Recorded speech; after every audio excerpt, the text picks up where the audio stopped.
Welcome to the May 22, 2025 Des Moines City Council meeting. It's now called to order. Councilmember Oxiger will now lead us in the pledge. Please stand if you're able. I pledge allegiance to the flag of the United States of America and to the republic for which it stands, one nation, under God, indivisible, with liberty and justice for all. To all the public joining us tonight, welcome. Glad you could make it.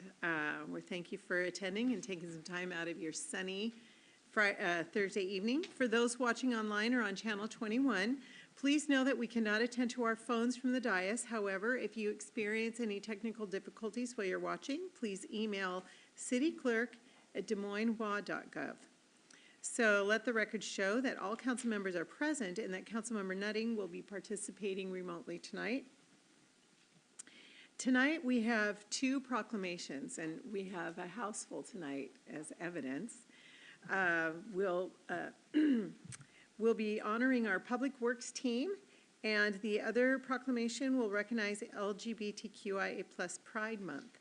So first up, we're going to open the podium for some comments from Public Works Director Mike Slevin.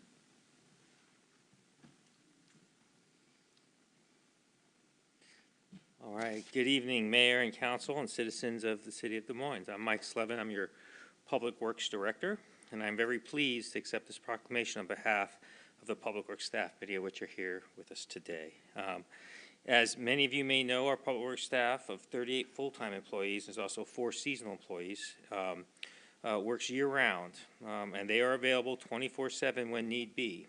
I am proud and privileged to represent and lead them. It is truly a privilege working with such high caliber people. The City of Des Moines is very fortunate to have such a dedicated Public Works employee workforce. Our team manages all of the day-to-day tasks that keep the city going: maintenance of roads and transportation infrastructure, stormwater and environment, coordinating with other municipal utilities such as sewer, water, garbage, maintenance of our city buildings, our parks, and our fleet. On top of this large to-do list, the team is here for emergencies and special events. Just this year alone, on top of all of the parades and everything else we do, we responded to several king tides, windstorms, snow, and ice events, keeping the city rolling. The group before you supports Des Moines all day, every day. They love this city, and they are dedicated to its maintenance and operations. Our team is a direct example of the APWA 2025 motto: people, purpose, presence. Our people are here for the people of the City of Des Moines. The purpose, we are here to serve and to keep our city running. And presence, we are here in the community meeting their needs and are always there for them. They see them every day, whether they're moving traffic around or watering plants or filling potholes or putting up barriers for king tides for safety. So they're here every day. They work, they come in when necessary, and I'm very proud of them, and the City of Des Moines should be very proud of them also. Thank you. Thank you. Thank you.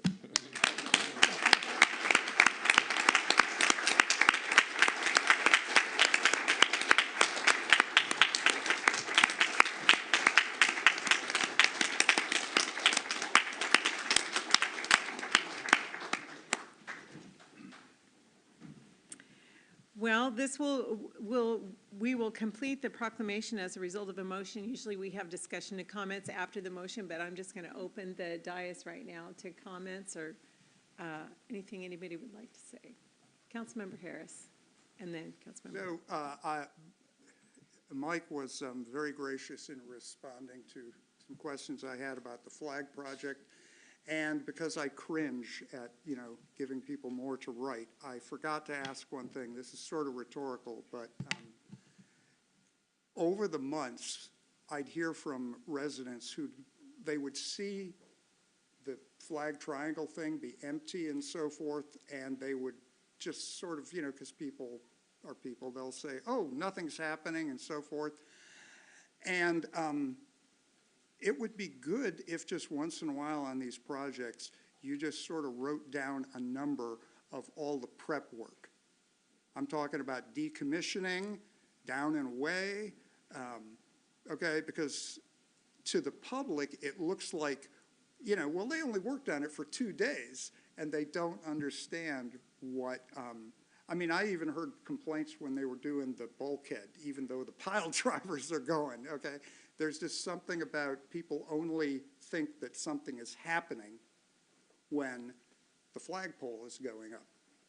And many times your crews, the prep work is actually the majority of the hours that they put in. And that should be acknowledged. And just somehow that number, I think if people just were like, wow, 40% of that project, was replacing stuff, I think it would, give people some kind of a greater appreciation of it. And thank you so much. Councilmember Nutting. Thank you, Mayor. He forgot one thing, plowing the streets and the roads when the snow comes and making sure there's de-icer down. You absolutely can tell in those freak events where Burien begins and Des Moines begins and SeaTac, Des Moines ends and SeaTac begins. Our streets are passable, and these guys give it all they got, and 24 hours a day, 7 days a week. So this is great. Thank you. Deputy Mayor Steinmetz. Yeah, I kind of want to echo a little bit what both have said. It's that the prep and the response, but that presence, people see you. You are part of the city, and they see you doing a lot of the work, and that's a great thing because all the interactions that I've had, all the interactions that I've heard about have been very positive, very caring about the community, and really getting out there and working. And I think that presence in our community really helps present the city in the best light. And I applaud all of you for the way you present yourselves. Thank you very much. Councilmember Mahoney. Mine is simple. Thank you.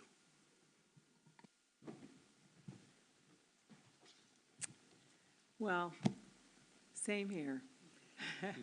A lot of times when stuff's wrong, we're thankful we can call on you. But I know every winter when I see all those lines on the road, I'm like, oh, they're at work. They're preparing. I see those lines going. Some people are like, what's on the road? It's like, you guys are preparing.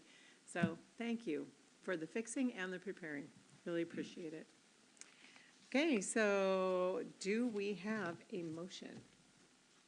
Councilmember Nutting. I'm sorry, I'm going to have to toggle back and forth, but there it is. I move to approve the proclamation recognizing the week of May 18th to the 24th of 2025 as National Public Works Week. Yeah. I'll give it to Deputy Mayor Steinmetz because he's closer. So, all right, there's a motion and a second. We already had our comments and discussion. All in favor, raise your right hand. 7-0. Motion passes. Good job.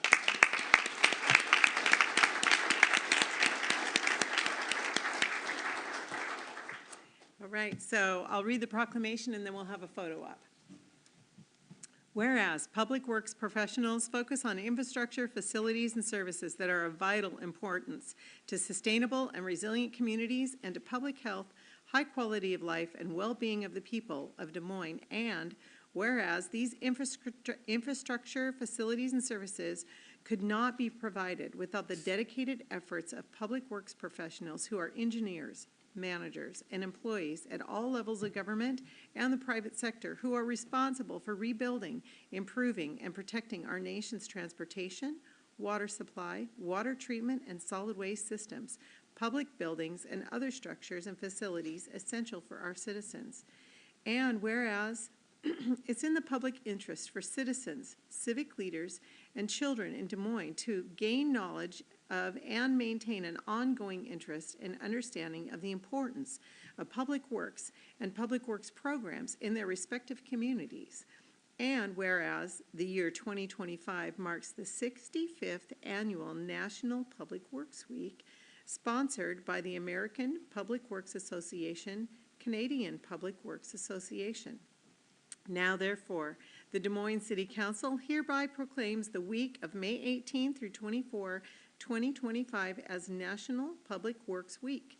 The council urges all citizens to join with representatives of the American Public Works Association and government agencies in activities, events, ceremonies designed to pay tribute to our public works professionals, engineers, managers, and employees, and to recognize the substantial contributions they make to protecting our national health, safety, and advancing of the quality of life for all. Signed this 22nd day of May, 2025.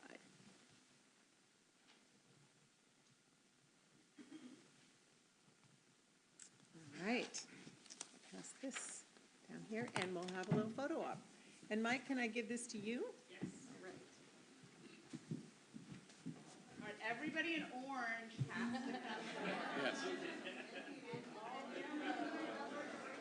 I think the city manager. We're gonna eat the whole thing.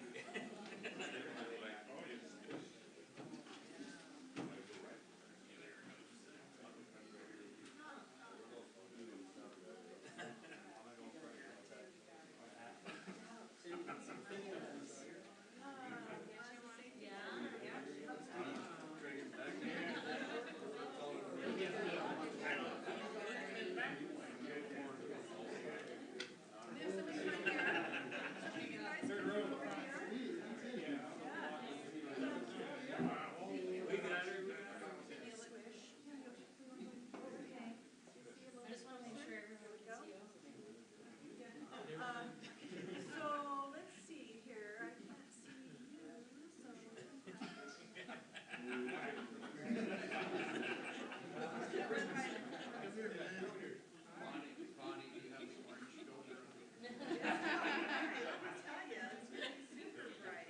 Everyone say.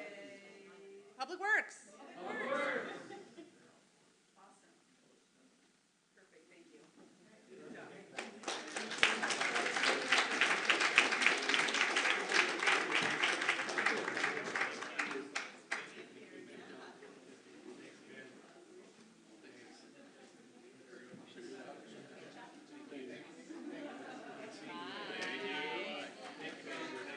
Thanks, guys. Bye, Alex.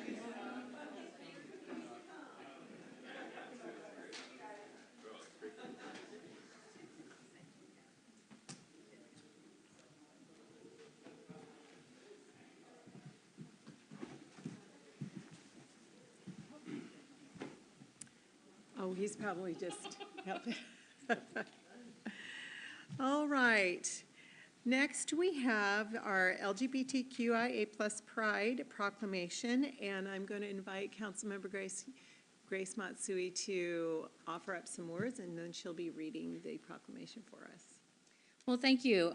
As many of you know, June is Pride Month nationwide. It celebrates the Stonewall Uprising in 1969, which launched our modern-day LGBTQIA+ Pride festivities that have now become worldwide. And so I'm happy to be here to extend that to the city of Des Moines.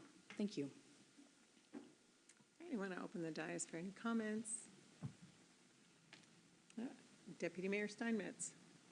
Yeah, I'm glad that Des Moines has their own Pride events. They have had now for several years. I think it's important that everybody be recognized as a full member of this community, and I really appreciate everybody who's being here and turning out and participating in those events. It's an important piece to sort of spread the arms wide and make sure it's a big hug. Thank you very much. Councilmember Mahoney. Maybe at the national level, they want to sweep this under the rug, but at the local level, we're not going to let that happen. Congratulations for your month.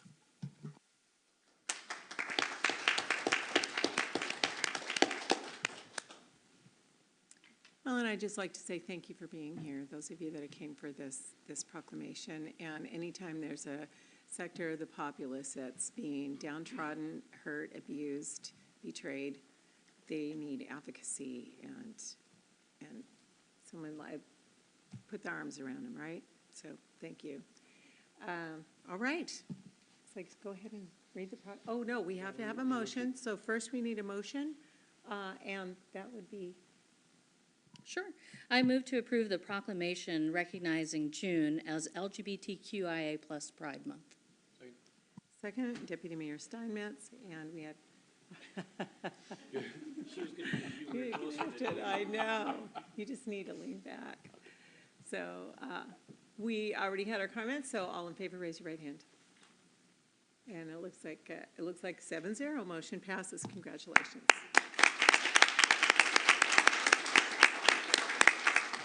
So we'll have a photo opportunity also for those of you who came for this proclamation. Oh, thank you so much. Thank you. That's what I need all these guys for. All right, go ahead, Yoshiko. Thank you. Whereas the City of Des Moines recognizes that one of its strengths, greatest strengths, is the diversity of its residents and citizens. And whereas members of the lesbian, gay, bisexual, transgender, and queer and questioning, intersex, asexual, aromantic, and agender communities, or LGBTQIA+, contribute to our community's success and strengths in many ways. Whereas the City of Des Moines must proactively ensure that acts of discrimination and hatred will not be tolerated. And whereas the LGBTQIA+ community continues to be a target of violence, harassment, and discrimination by many, and yet continues to thrive through the efforts of the community itself and through the support of LGBTQIA+ affirming spaces, agencies, and individual allies. And whereas, while nationwide, there continues to be targeting and discrimination against the members of the LGBTQIA community, Washington State continues to lead in affirming the lives and values of LGBTQIA+ individuals. And whereas LGBTQIA+ Washingtonians invite all people to join them during the month of June in celebrating the resiliency of the community. Now, therefore, the Des Moines City Council hereby proclaims June LGBTQIA+ Pride Month and encourages all people in our state to join in celebrating diversity and promoting inclusion and equal protection under the law, and further encourage people to join us in eliminating discriminatory policies and practices towards any culture, race, or group. Signed this day, the 22nd of May, 2025.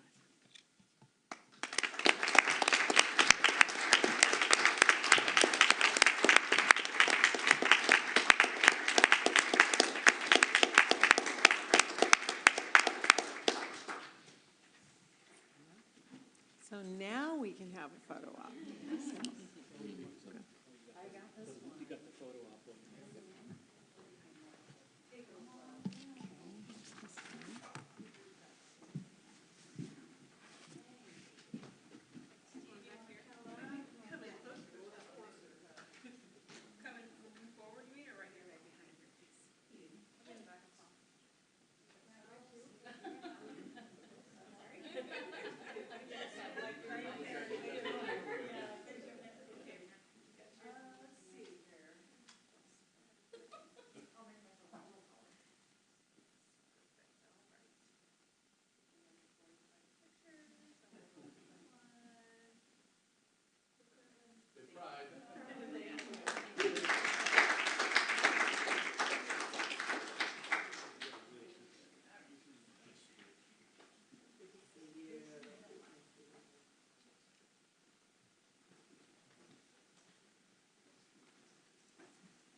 All right, do we have any correspondence not yet received by council? No, Mayor.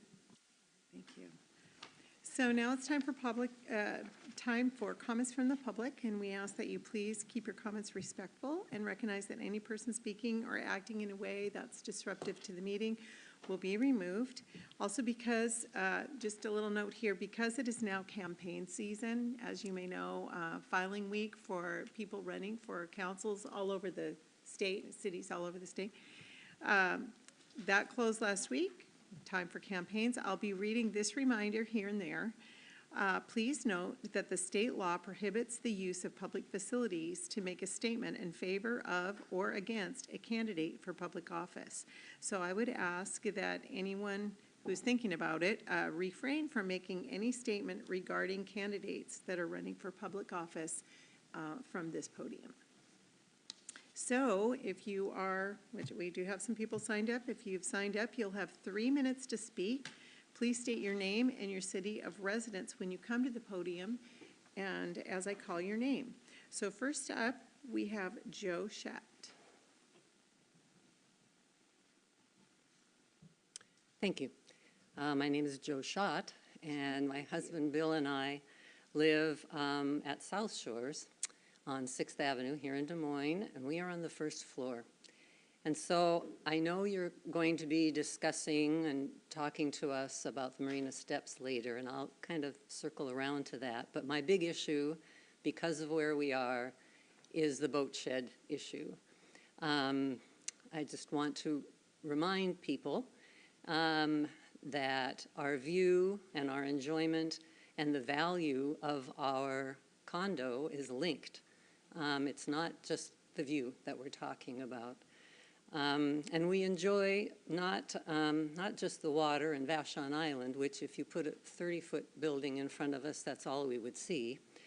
But we also enjoy watching the marina activity, boats coming in and out, people walking dogs and kids playing, and especially watching Wendell and his colleagues move giant boats all over. The other day, I think he had a 40 or 50-foot boat attached to his forklift, and he must have made 6 turns and never stopped. He had the thing go, it was amazing. So we like watching that kind of thing.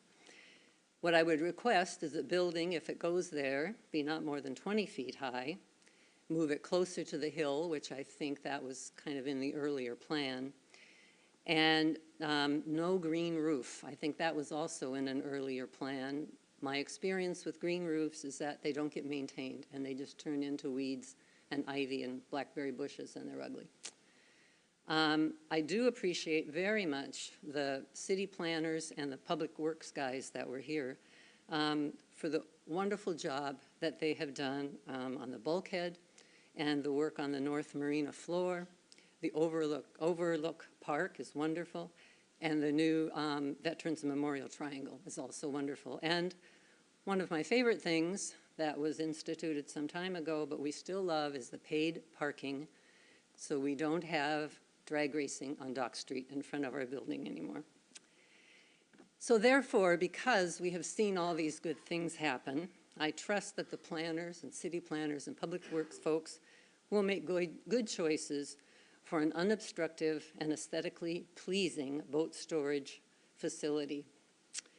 And lastly, I believe that the Marina, and I'm getting to the Marina Steps now, the Marina Steps project should be withdrawn, and funds should be used to improve 223rd for a safe and attractive connection to Marine View Drive.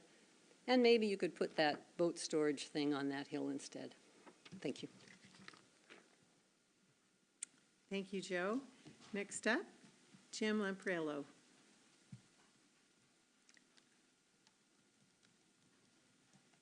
I'm Jim Lamparello from Des Moines, and wearing a shirt to remind the council what the best university is in the country. But no, I'm here to talk about the Marina Steps development. And you know, we've heard a lot about placemaking, and I think it's important to think of the marina itself as the place. It is the draw for the things that Joe was just talking about. People walking their dogs, people taking advantage of the park, people fishing, all that sort of thing that draws people to the gem that is our city. The Steps project, to me, in that sense, seems a bit out of place. And the reason I say that is it doesn't seem in tune with the neighborhood as a whole. And I think we should look at some of the key features that go along with it. Namely, that you have steps that lead up to a street that doesn't have a sidewalk and isn't projected to get one until 2033 based on the current city plans. If you look, there are overlook features, despite the fact there's an overlook just up the block. It has a playground next to a parking lot. It has a splash pad in a region known for its rain. So just as a whole, it seems conceived, put together as things that seem really nice if you put it on a survey and ask people, do you want a playground? Do you want a splash pad? Do you want an overlook? Sure. But I think we need to look at this from the perspective of the area as a whole. What does the marina need? It needs access. You need a better way to get down there. And the answer may be steps. It may be something else. So if we look at how we're spending our money, we want to spend it on ways that give us access to the marina. So particularly access in ways that don't incur long-term costs. When you look at things like a splash pad or things like a playground, we're signing ourselves up for recurring costs. Who is the public works person that's going to get trained on how to fix a splash pad? Who's the public works person that's going to go out there when the swing breaks or something like that? So when we look at this project, it's not just the current costs, but the longer term costs as well.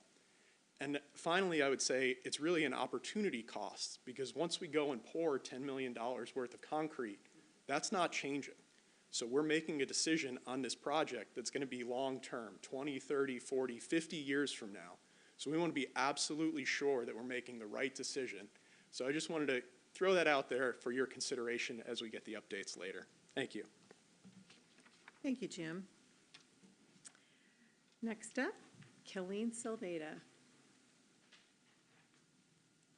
Hello, I'm Kelleen Silveda. I'm from Des Moines. I'm here today to speak about potential changes to the design of the steps. Despite being a large portion of our population, families with children often aren't heard in Des Moines. To be here today, I had to bring my children along because I had no alternative childcare. Do you know how hard it is to convince children that spending their Thursday evening at a city council meeting would be a fun thing to do? I've been a vocal supporter of the steps since the very beginning. I've followed the design plans, encouraged people to vote on the features they wanted to see, and attended meetings. A large part of my enthusiasm has been because of the proposed play structure and splash pad. And I think any design that removes those two is gutting what would make the steps a unique feature that would support local families and draw in outsiders, and instead would turn them quite simply into just a set of stairs. Do you know how many splash pads there are in our area?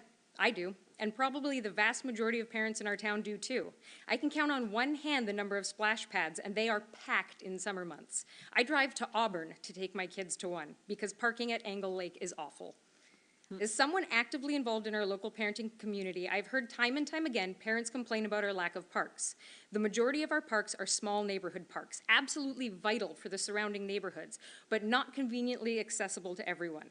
The reality is, once you get into your car, it is just as easy to drive outside Des Moines to nearby towns with larger parks with more amenities as it is to visit one of our small local parks, which often have no bathrooms and lack things such as swings. Time and time again, I have been told by frustrated parents that they feel they have to commute outside of Des Moines to take their kids to a park. As a parent, I would love to be able to grab a coffee from the quarterdeck and sit and relax and watch my children play in the splash pad and wear themselves out climbing the stairs and exploring the play structure. You know what else parents do after a long, exhausting morning? They take their kids out for food.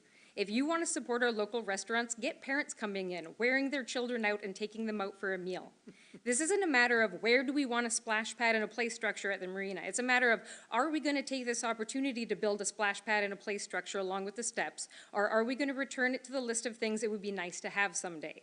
These amenities have been discussed since my oldest was small. She's a teenager now. I don't want to see the rest of my children grow up without ever getting a chance to experience these things in their own town because they were permanently retired to Des Moines' long list of maybe someday. On behalf of our children, please keep the splash pad and play structure as part of the steps design. I want these to be things my kids can enjoy, not wait and hope that they will finally be around for my grandkids. Thank you. Thank you, Kelleen. Next up, Kyria. Kyria? Go ahead, hon. And you can pull the little microphone down if you want. Can you, so that you can, Kelleen, go ahead and be there with her if you want to. There we go. You're going to do great.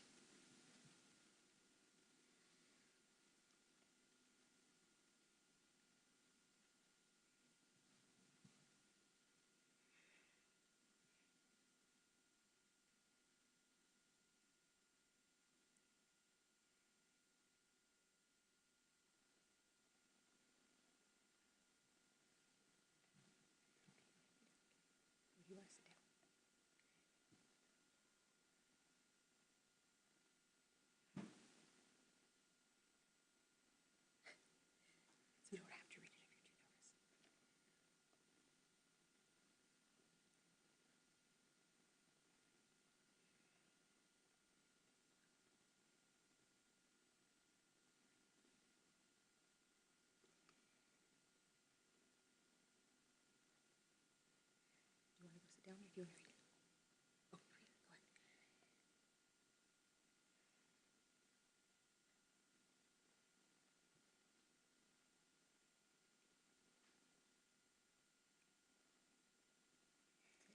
easy.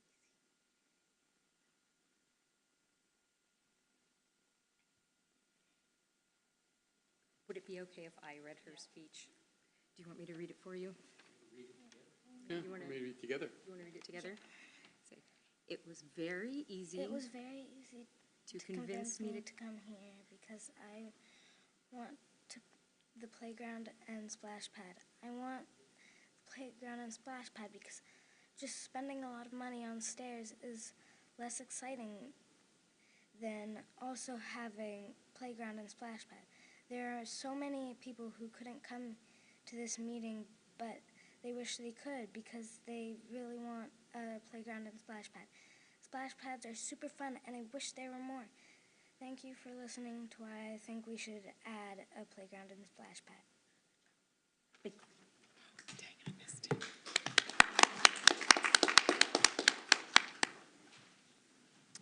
Good job. I just want to say, I don't think, since I've been here, I've never seen somebody your age come up to the podium and say anything to us. That was so brave of you. I'm really, really impressed. Good job. All right. Lloyd Little, you're next. Thank you, Mayor Buxton, members of the council, city manager, members of the public. I'd like to speak on the steps today. I know this is kind of a contentious issue in the community. I think it's a great idea. I think the theory, from what I've heard council members speak about it, is they want to connect downtown to the marina, generate buzz, economic activity, and make it a fun, family-friendly place for kids like Kayla. And I think that's a great idea. I think maybe there's some alternative options because cost has become an issue. A lot of people in the public have spoken about the cost, $13 million. It's a little pricey. And now because of that cost, you're talking about cutting the slides. So you're getting this issue where now we just got the steps and no slide or whatever. So my proposal is to, you can get access to the downtown for everybody with a couple shuttles. There's a cool book, Timber Tides and Tales. Shout out to Jim Paulhamas, former fire chief, for lending me this. It's kind of like 100-year history of Des Moines. They got some really cool stuff. They got these cool old buses. They say different landmarks around the city here. Get one of those down there. Kids would love jumping on there. Families could get on there. People in wheelchairs. If it's raining out, it's snowing out, it's year-round accessible. The steps are a bit of an issue for people. Maybe they got a bum leg. They're in a wheelchair. They just can't access that all the time. So you solve that issue. It's much cheaper, much fraction of the cost. Just hire a couple part-time drivers for the busiest times. I think people would love that. I think people would also carry what they bought in downtown back to their car or whatever they were doing if they came in on a ferry or a boat. It's just a much simpler way to build that circuit because the steps don't even get to downtown. You get to the top of the hill, then you got residential apartments, and it's a pretty good walk. I've walked it many times, and it's a bit of a walk. So if you cut the stairs, you'd have a lot of money saved, $13 million. Just build that splash park like they got in Federal Way. The kids love it. Just put it over by the park, by the old boat ramp, or put it down by Anthony's. They got a nice park there. Or just put it south of the dockyard there where they fix the boats. Just build a little place. Kids can play around there. Problem solved there. And so I think that some options like that ought to be looked at. Let's see. You have a safety hazard too. If you have a sloped hillside and there's a bunch of water there, that's a major safety hazard. People are going to break bones, crack their head open. So that's an issue to consider. A lot of the marina residents too, like this lady, just from my perspective, I don't live in the marina, so it's not going to affect me. But it hasn't been popular from what I've heard from the marina residents. They don't like it in general. I'm sure there's some, but the majority, from what I've heard, don't prefer that. And I think that's something to consider. Thank you. Thank you, Lloyd. Is there anyone who came tonight expecting to give public comment but did not realize you needed to sign in order to do that? All right. Pass that up. All right, thank you very much to all those who came up and gave your opinion tonight. Really appreciate hearing from you. Next up, we have regional committee reports, and this is a time, because we are piloting a committee of the whole model, which means we have all of our committee meetings together and at one time, once a month, with our study session. We're currently not operating with committee chairs. However, several council members serve at regional tables, and this is an opportunity for us to share about discussions and policy that are of interest to or have an impact on our community here in Des Moines. So do any council members have a report? All right, we'll start with Deputy Mayor Steinmetz and then Councilmember Harris. Yeah, I represent Des Moines on the Sound Cities Association Public Interest Committee, or Public Issues Committee. And our last meeting was a week ago Wednesday. And one of the big issues that came before us is that the King County Solid Waste is going to be raising their rates again. They have projected them out, and it's going to be a substantial rate in the next few years. And there really has not been a change in policy and how King County deals with solid waste. They pick it up, dig a hole, and put it in the ground. And although there has been some attempt at recovery from the energy or the methane that can be generated by that process, it is not anywhere near sufficient to offset. And there are lots of other communities, particularly overseas, that have figured out how to take solid waste and turn it into energy, which can then be resold on the market. And there were some major concerns about that, and I hope that the Solid Waste Division heard those concerns in the committee, but it is not something that can happen tomorrow, so, or next year, or even a year or two out. It's going to take a major change in the way they deal with solid waste. And as soon as the landfill runs full, the solution is to pick it up, put it on a truck, take it somewhere else, dig a hole, put it in the ground. This is not long-term sustainable.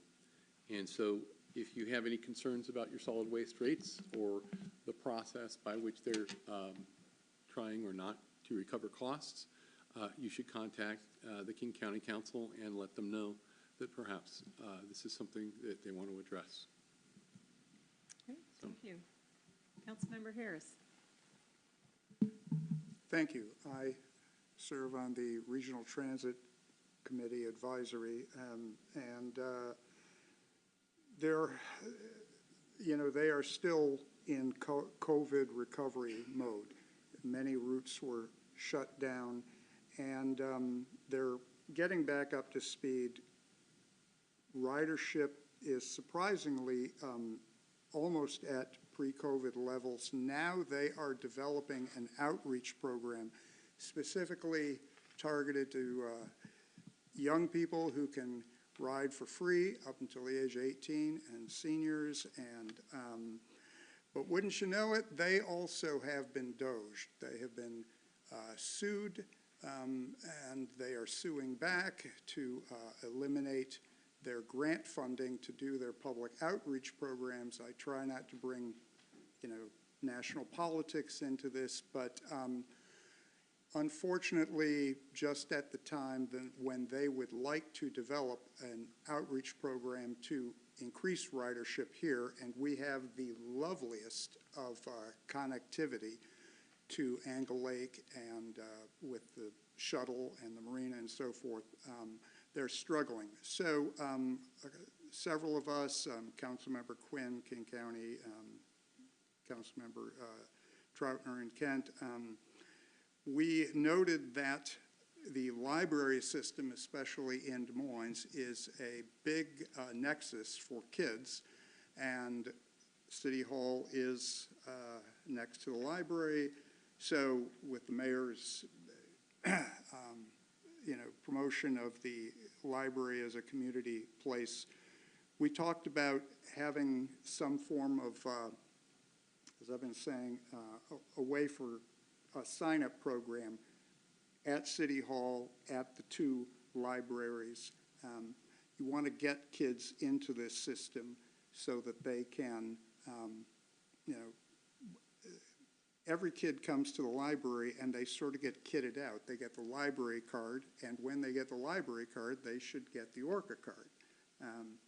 And somehow we're going to have some kind of outreach program, and when the city gets those phone calls, I hope we will respond positively, both with the library system and at the city hall. It's just we have these wonderful options for connectivity, and unfortunately, they are very underutilized. Thank you. Thank you. All right, next up, we have the city manager's report. I'm going to hand the baton off to City Manager Catherine Caffrey.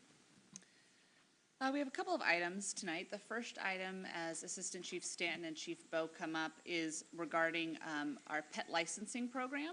So as they come up, a couple things I wanted to share with the council and the community is obviously we continue to see the tremendous amount of concern over the budget cuts that were done to really reduce animal control services here in the community. One of the ways that we are hoping to find additional revenue to bring those services back to where they could be with Burien Cares is to really drive home our pet licensing program, which is a pretty abandoned thing people don't get licensed for, including your new city manager who didn't know she needed one until this started. So I can say with good regard, I follow the rules and I didn't know it was a rule. So the chiefs have done a great job of looking at some third-party companies that really specialize in this. We have entered into this contract already, so we really just want to talk about this program. And then I want to thank Jan Magnuson, who's here. She has graciously agreed to really help us promote this, because really generating the revenue to help bring back these services is only as good as people getting these pet licenses. And so we really need to rely on the community. I see Jamie's here too for Pride, but I'm going to say she's also here for pet licensing.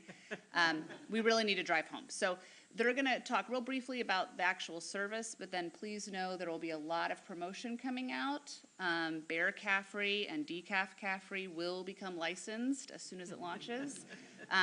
Just so we can generate revenue. Last thing I want to mention, sorry, on this is that we are earmarking the funds that go to pet licensing to be completely set aside for animal care. So we are not commingling those funds. I mean, it will be a direct set aside line item so that we can really track how much is coming in, so we know exactly how much we have for Burien Cares. All right, take it away. Perfect. We were told 5 minutes or less, so I'm going to be super quick. We've talked quite a bit over the last several months about different ways we can make your police department more effective and more efficient. And in doing so, also increase the customer experience. So really what we have tonight is a presentation by DocuPet, who's going to be our contractor, to help you see how we're actually increasing the customer experience and reducing our costs. So it's a win for the city and a win for a private company. Assistant Chief Stanton is the project manager for this, so for the question and answer, I'll hand it off to him because he's going to have all your technical answers, not me. So with that, Michael, you have the floor. Okay, thank you for having me as part of this council meeting tonight. It's an honor to be here, and some very interesting things developing in Des Moines. So very happy to be here. Thank you for having me. Pet licensing, right? I'm really happy to hear the enthusiasm for the new program that we are going to be launching with you. A little bit very quickly about DocuPet. We want to help do 4 things, right? We exist to help close. If you want to scroll through the presentation, I'm not sure if we need to look at stuff or just kind of talk through this. But we exist really to help close the licensing gap in North America, right? We know that most jurisdictions have requirements around licensing, but compliance is low, right? You guys are a very good example of that. We want to help you grow your revenue, right, with some for animal care and protection services with some really great programs to help grow your licensing. We're going to make the administration very, very less costly and much more efficient. If you scroll back a little more for me there. We are going to give you really nice management tools, right? So you really have a good understanding of where your program is at and all the data within that system. And most importantly, we're going to help animals get home at night. That is the biggest mission of DocuPet. We are a private company, as I mentioned, but we are a social enterprise. 20% of that revenue from the tags we may talk about tonight comes back to your program as well. We also have a donation collection service as well at the time of licensing, and want to help you guys grow your compliance, right? We focus really on pet owner experience. We do have a free app coming out this summer to download for pet owners that can help with, again, all their portal work, whether it's buying new licenses, renewing licenses, part of our Home Safe network. We can talk about any of those things tonight with questions. If you can scroll to the next tab for me, please. We are now serving over 260 jurisdictions in North America. We started in Southern Ontario, Canada. Our head office for the US is based in Syracuse, New York. Although with our recent launch of Maricopa County in Arizona, they do about 300,000 licenses a year. We think they're the biggest organization in North America. We launched them on May 5th, and we'll be opening up a facility out west to service some partners out there. That said, we did open our first Washington partner in Washington State last year, which was Whatcom Humane. It has gone very well, and we are now seeing some explosive growth in Washington State. We have just launched Everett as well. Bothell PD is coming online. Humane Society of Southwest Washington, Wenatchee Humane Society, WAIF, the Woodley Animal Improvement Foundation, the City of Kirkland. Today, Yakima Sheriff's Office agreed to join us as well. And really exciting news, some neighbors of yours, the RASC, the Regional Animal Services of King County are joining DocuPet as well. So really going to have nice growth, really shared opportunities for best practices within partners, especially now within Washington State. We can really share a lot of information.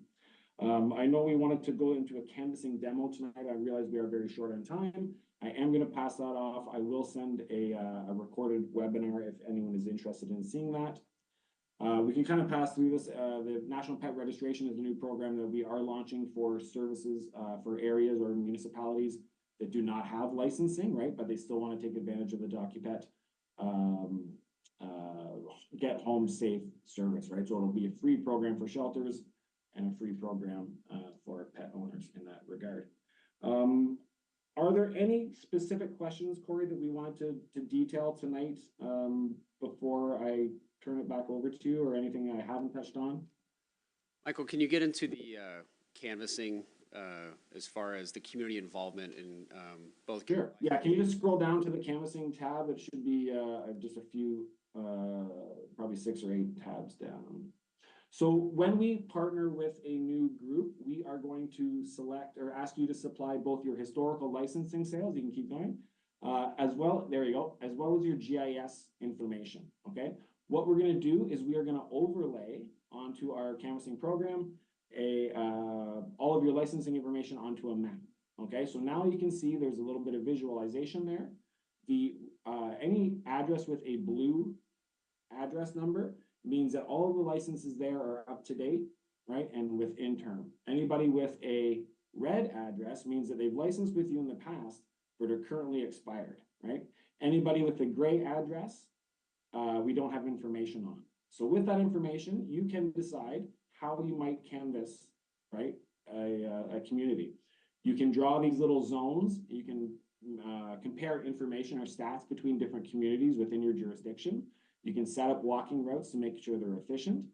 You can decide, hey, we're going to knock on every blue door and red door. And on the blue doors, we're going to leave a thank you and a free promo code for a designer tag and a renewal notice, right? And everybody with a red door, we're going to knock on and try and either sell them a license now or just remind them about the importance of licensing.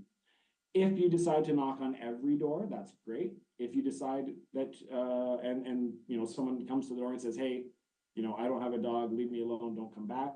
You can make a note of that address in the system so the next canvasser knows not to go back. Similarly, if you were to see a family, let's say, with a couple dogs in the front yard playing, maybe it's not a great time to interrupt, they've got something going on.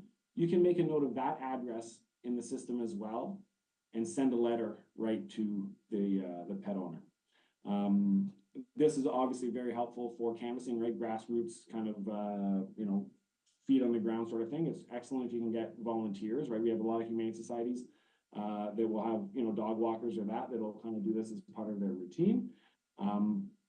in where I live anyways, high school students are, as part of graduation, are mandated to go and, volunteer. So a lot of them do that through animal services. But again, it's up to you guys. These are programs that we offer. We will support you guys. This is your program, but we always want to be giving you guys options and ways to sell licenses, right? Compliance is very low. I know you guys are selling probably only around 300 licenses a year.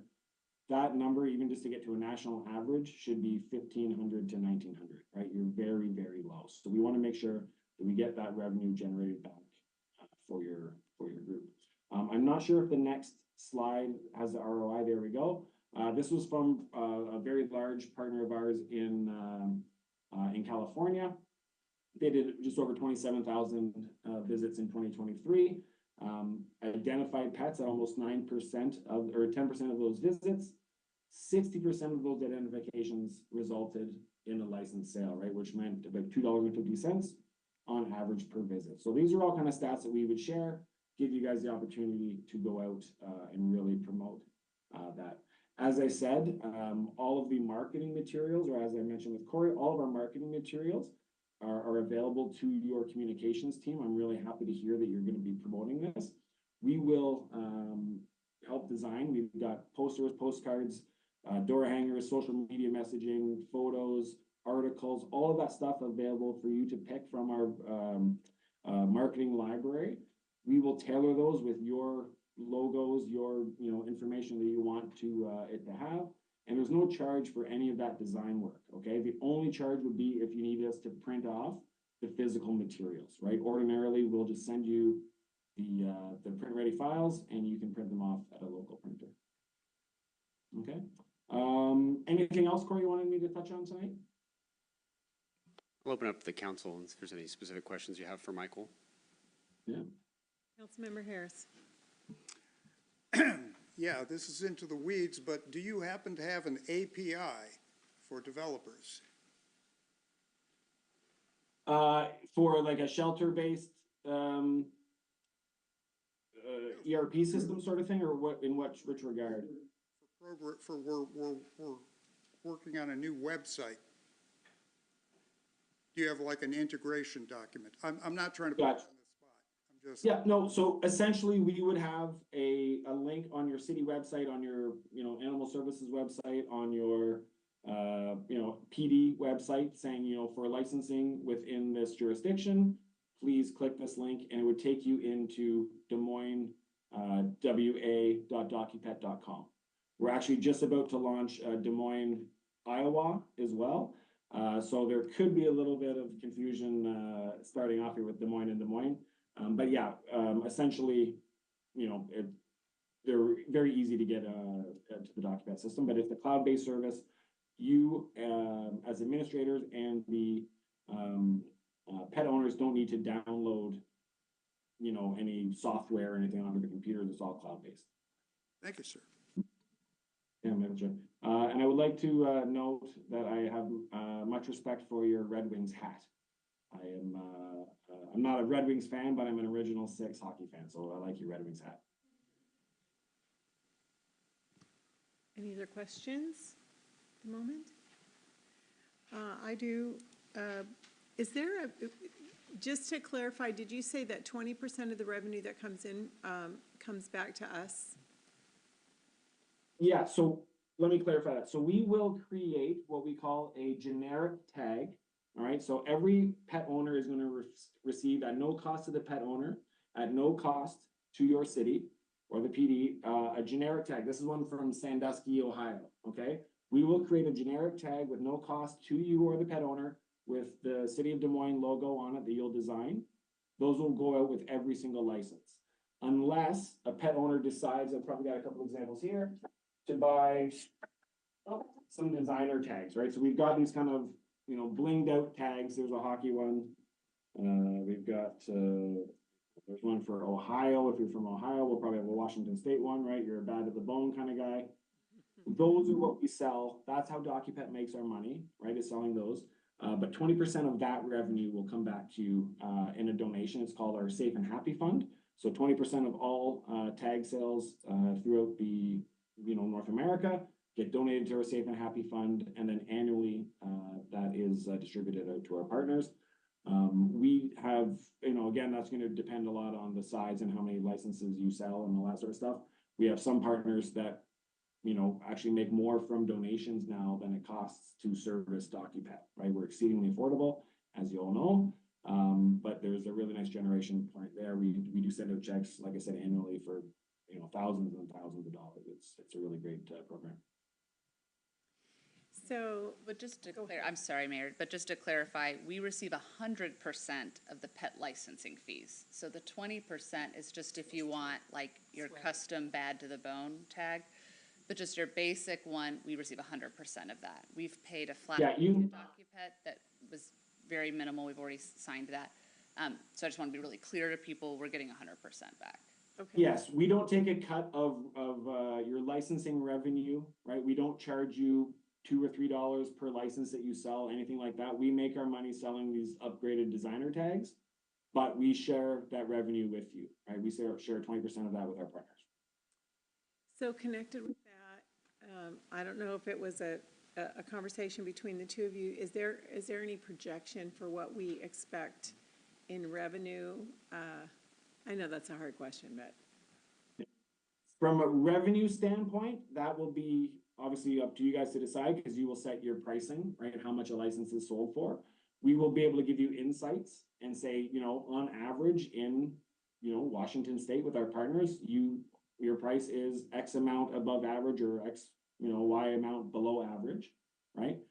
The number of licenses you should sell based on the American Veterinary stats, right, of pet ownership in North America and the number of households in your city. I looked up, you have about 12,000 households, give or take, in Des Moines at a 17% compliance level, which is pretty low on the national level. You should be selling about 1,400 licenses, right? On a higher level at 23, 24%, which is the national average, you should be getting close, 17, 1,800, maybe 1,900 licenses annually, right?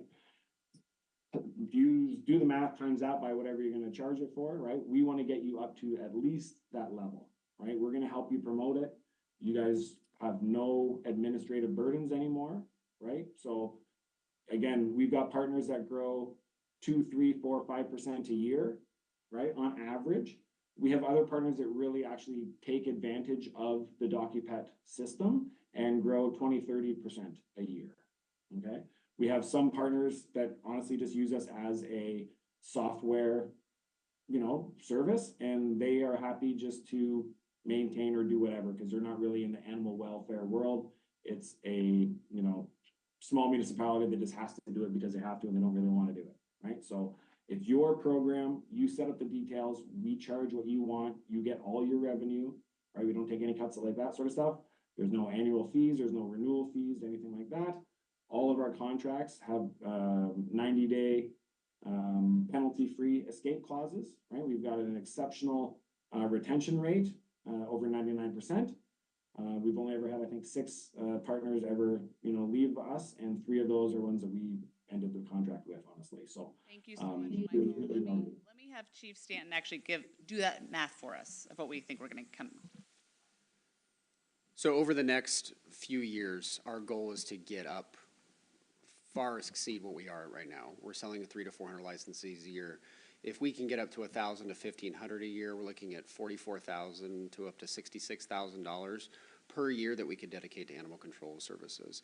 So as we start to partner with DocuPet with their marketing, being out at the farmers markets, using Jan, the community, to go out and canvas, we can slowly over the next couple of years, or rapidly if we hit it really hard, and ramp up that revenue and get more pet licenses. Like Michael said, we're low side on the national average, but we are going to work really hard to get it up to national average and increase our compliance. Councilmember Mahoney. The one thing I haven't heard is I think one of the most effective ways that we get to every household is the currents. Do we have a plan for like an article in get it, with the links and some of the information he's provided and others have Yeah, provided? we'll be absolutely leveraging Currents, but we'll also be leveraging the many other tools in the toolbox we have now. Assumed, yeah. Including, we will be at every Saturday farmer's market, so we will have city staff. We're gonna rotate departments who's there, but Jan graciously has offered to go back to her city staff days and be there. But, I mean, we're gonna be hitting it so many ways that Currents is, one of many tools. I'm going to go with Councilmember Oxiger, Councilmember Grace Matsui, and then Councilmember Harris. So then I guess the question, what you talked about 45,000 a year. What are we looking at for an overall cost of animal control services? How much of a dent is the 45 going to make? Currently in the budget this year, we had $20,000 for animal control services. So we're doing, again, that kind of bare minimum to legally be in compliance. If we can get to a place where we are bringing in 45,000 a year on these pet licensing fees, that means our sort of delta from where we were before with Berrien Cares is, between 40 and 50,000. And that's a much easier number for us to work into a budget. So it's really, I think, doing what the council directed us to do, right? Identify the revenue to help deal with some of these budget cuts. And this is a very tangible example of that. Thank you. Councilmember Grace Matsui. Thank you. Thank you for your presentation. I want to say that, and I do have a question, so I'll make sure I get there. But it's exciting to me to see this put into action so quickly, because I think one of the things that we're all hoping for is to make sure that our families and the dogs and cats out there are more safe. And the compliance piece that you spoke of really is a step towards that safety, because I imagine that if everyone who got a license is wearing a tag, how would they interface with PD so that if I have a city tag on my pet and they're found or turned in, that we could enhance the service that we give now? Currently, the way that it happens is there's a phone number you can call the PD, give them the pet tag license and get all the information. The nice thing about DocuPet is they're so large and they have such a large database is that you can go on your phone, you can go to docupet.com, enter the tag number, and it will give you all of the information. And they can either contact the owner themselves and let them know they have the pet. If you're a pet owner, you can go on DocuPet and tell them that your pet is lost.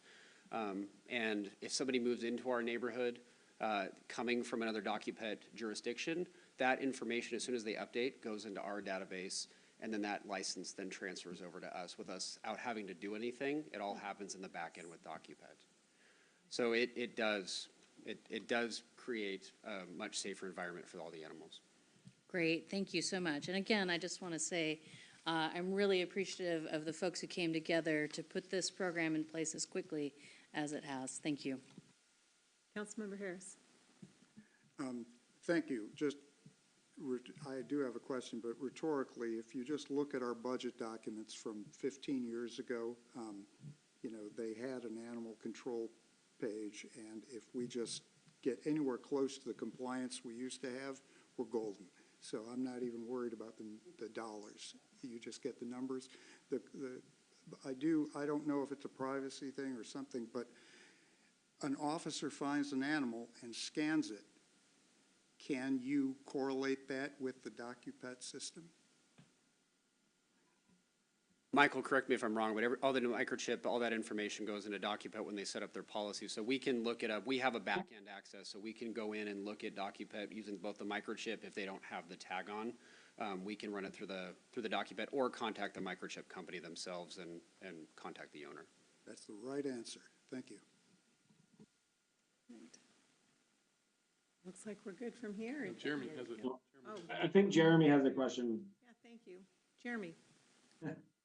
Thank you, Michael. The one thing I'm unclear of this, so once this is put into place, is it DocuPet that does the canvassing, or is that placed on so that would be placed on our code enforcement officer and our officers, or possibly volunteers to do that, right? So Yeah, that's not a service that DocuPet does. That is something that our partners decide whether they want to take on or not. We will guide you through that process, train you up on the, on the module and all that sort of stuff. But yeah, for the boots on the ground would be your side, yeah. So it sounds like we're gonna need a bunch of volunteers, or we're gonna have to clone Corey Batterman and get him going. So, okay, thank you for that. And my last comment is I love the picture of the 21 window safari bus with all the dogs in it. Look at that. All right, thank you. All right, thank you all for having us. We're looking forward to partnering with you. And as I said, we're growing exponentially right now in Washington. I'm personally planning to be at the Pacific Northwest Animal Welfare Conference in Yakima in September. So, you know, if anyone's around, come on out and come say hello.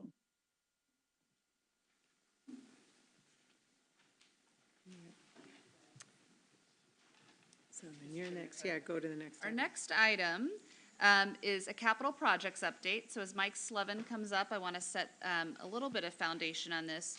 So this presentation is a result of the direction we received from the majority of the council in February.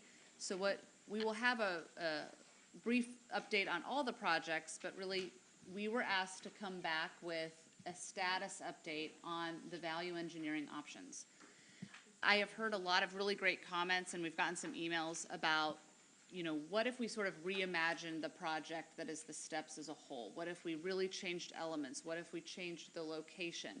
And if the council wants to go that direction, we are happy to take that direction. But I would like to just remind the council, we have spent about $1.3 million so far on design and engineering for this specific location. So when we received direction from the council in February to look at value engineering, we used the existing engineering and design work and said, how can we scale that back?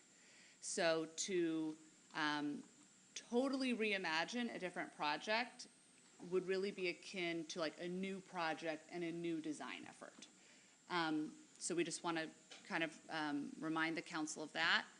Additionally, one other thought, that, you know, we are happy to take whatever direction the council wants to go. I just want to make sure the facts are known. The grant funds that we reference in here are for this specific project. So they would not transfer to a totally different project. We would have to go back and really look for new grant funding on that. We do not need a decision tonight because we don't have the outcome of all of the grants we've applied for. So we will be coming back to you in late June or early July once we can say, okay, we have found the outcome of all of the grants we've applied for, and at that point, we would look for direction from the council to go or no go when it comes to going out to bid. So I just want to let them know that we're not, we welcome all feedback tonight, but you are not, this is not your meeting to decide if we're proceeding or not, unless the council chooses to not tonight, if that makes sense. Okay, Mike? All right, good evening, Mayor and Council, City Manager, and city citizens that are here tonight. This is an update on the Marina Steps, Redondo Pier, and our bond projects.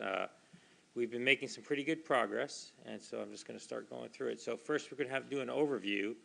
We're going to recap just very briefly a couple of slides from January 6th on what we discussed then and what our direction was from that time. We're going to go over the project status of the Memorial Triangle, Redondo Pier, and there's some good news with that one, Marina Steps, and then the funding update on the Marina Steps, updated timelines, and then just open for discussions and questions to anything the council may have. Okay, so recap of the study session. We talked a lot in February about the bond-funded projects, the pier, Memorial Drive flag triangle, and then the parking systems, the marina docks, and the Marina Steps, of course. And then it's also, with the restroom in Redondo, is also the parking down at Redondo. So all these projects are kind of in process or coalescing or becoming completed. And as we, just a huge amount of variables in balancing costs, amenities, timing, permits, just a lot of different stuff going on with regards to these funds and these individual projects. So where were we at in February?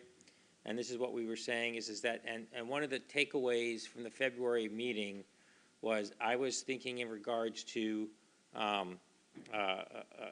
construction costs, and construction management costs, and it wasn't counting design costs because some of those funds have been expended already. And so what we're trying to do is shift some of those numbers, and you'll see it in later slides, to our all-in costs, our total project cost, so that there's none of, well, you said 10 million, not 11 million, you said this, you said that, because there's a lot of different ways to add these monies up depending upon if you're talking to what did the contractor bid versus what did we pay the designer versus what our contingency and construction management is, or is it all in? So for the council, we're trying to turn that to be more transparent into an all-in number. But what we left you with in February was Marina Steps were about, our hope was that we would be able to value engineering that down and get the costs down a little bit. But we were at $12 million. We did bid that project once before, same as with the Redondo Pier, and it came in at 11.7, and we were hoping to get it down to about a $10 million project. Redondo Pier, we were estimating at about $7 million. And these were the fundings we had for that. And then the bond funds that were not directed either way, because we were looking for a decision on which way were we going to go. We didn't have enough money to fund both projects fully. So the question really that we came to council for in February was, what is the priority project? And that we would bond fund. And then we would go look for additional fundings and savings in the other projects that we had going on. And so there was the $13 million that needed to be distributed amongst the different projects. And so this is the decision that was made. Oops. I'm losing it. Oh, hold on. It's not going. Oh, there it goes. Okay, so the results of the February 6th meeting was option one. So, and many of you were there when we just finished the restrooms, which was a phased version of the Redondo Pier project. And that came about by doing the restrooms first because we had grant monies that were at risk of expiring. So we went to the state, we moved those monies out. We actually had good pricing for the restroom portion of the project. So we were able to expend those grant funds and get that portion of the project done first. So we basically phased it to do the upland first. Then we took a really hard look at the pier, which we'll talk about a little what we're looking at with that when we go over that. And then we decided to fully fund the bond with the bond proceeds. The direction we got from council was to fully fund with bond proceeds the pier as our highest priority project. And we value engineered the pier. We'll be going into that and the other projects. And then we were identifying more funds for steps, and we were successful so far in some of that, which we'll talk about in a little while. So we've been following the direction of the council from February and working very diligently on that, is the short part of this slide. And the project status updates. I am proud to announce Memorial Triangle is complete. I think there's one or two minor punch list items that won't stop us from opening it up, and I don't even think you'd notice them unless I pointed them out to you, but we're going to do some fixes on some, sealing the sign was one of them. We wanted to seal the sign better. But it's as designed. We're going to polish the copper sign or the brass sign and then seal it so it's shiny. But anyway, it is done. It looks really good, I think. And on Monday, we will have a Memorial Day ribbon cutting. I think some of you will be there, and we'll hoist the flag, I think is the proper term. It is a marine town, correct?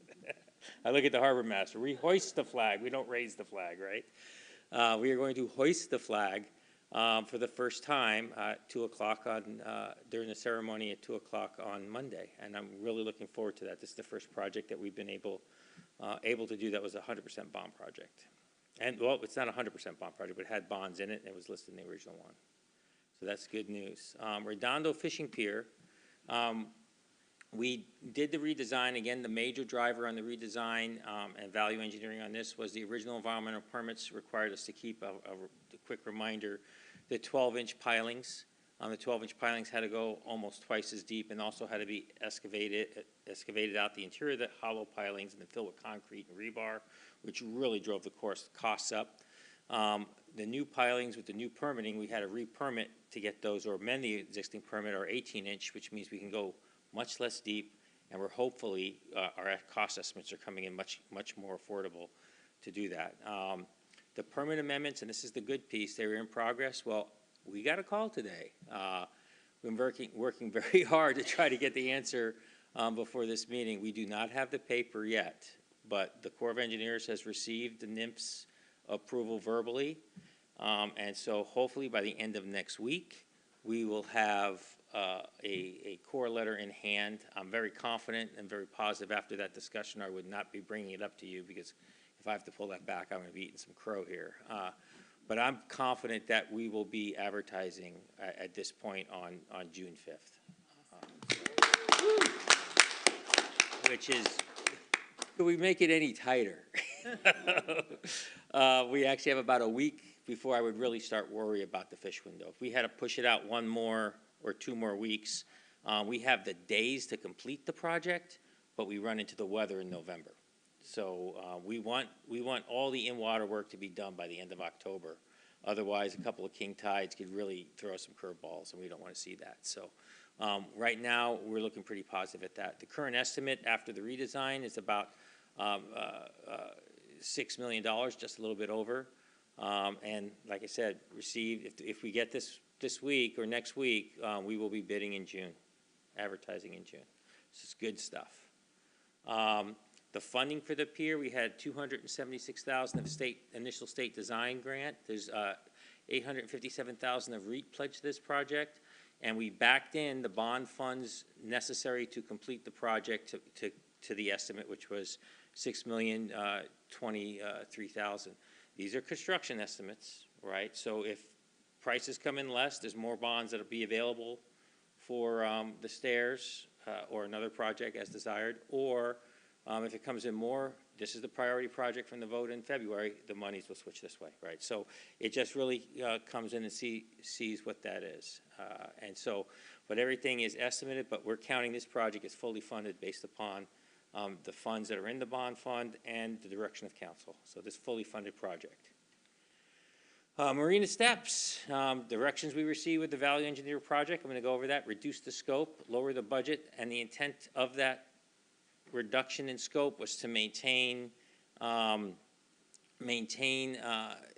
option, the primary, the desire of a premier project, right? That has a lot of amenities, but then also deliver. I remember, if you remember the ice cream cone analogy, you know, show you what, after we pulled everything out structurally, it still kept what we feel is a good project.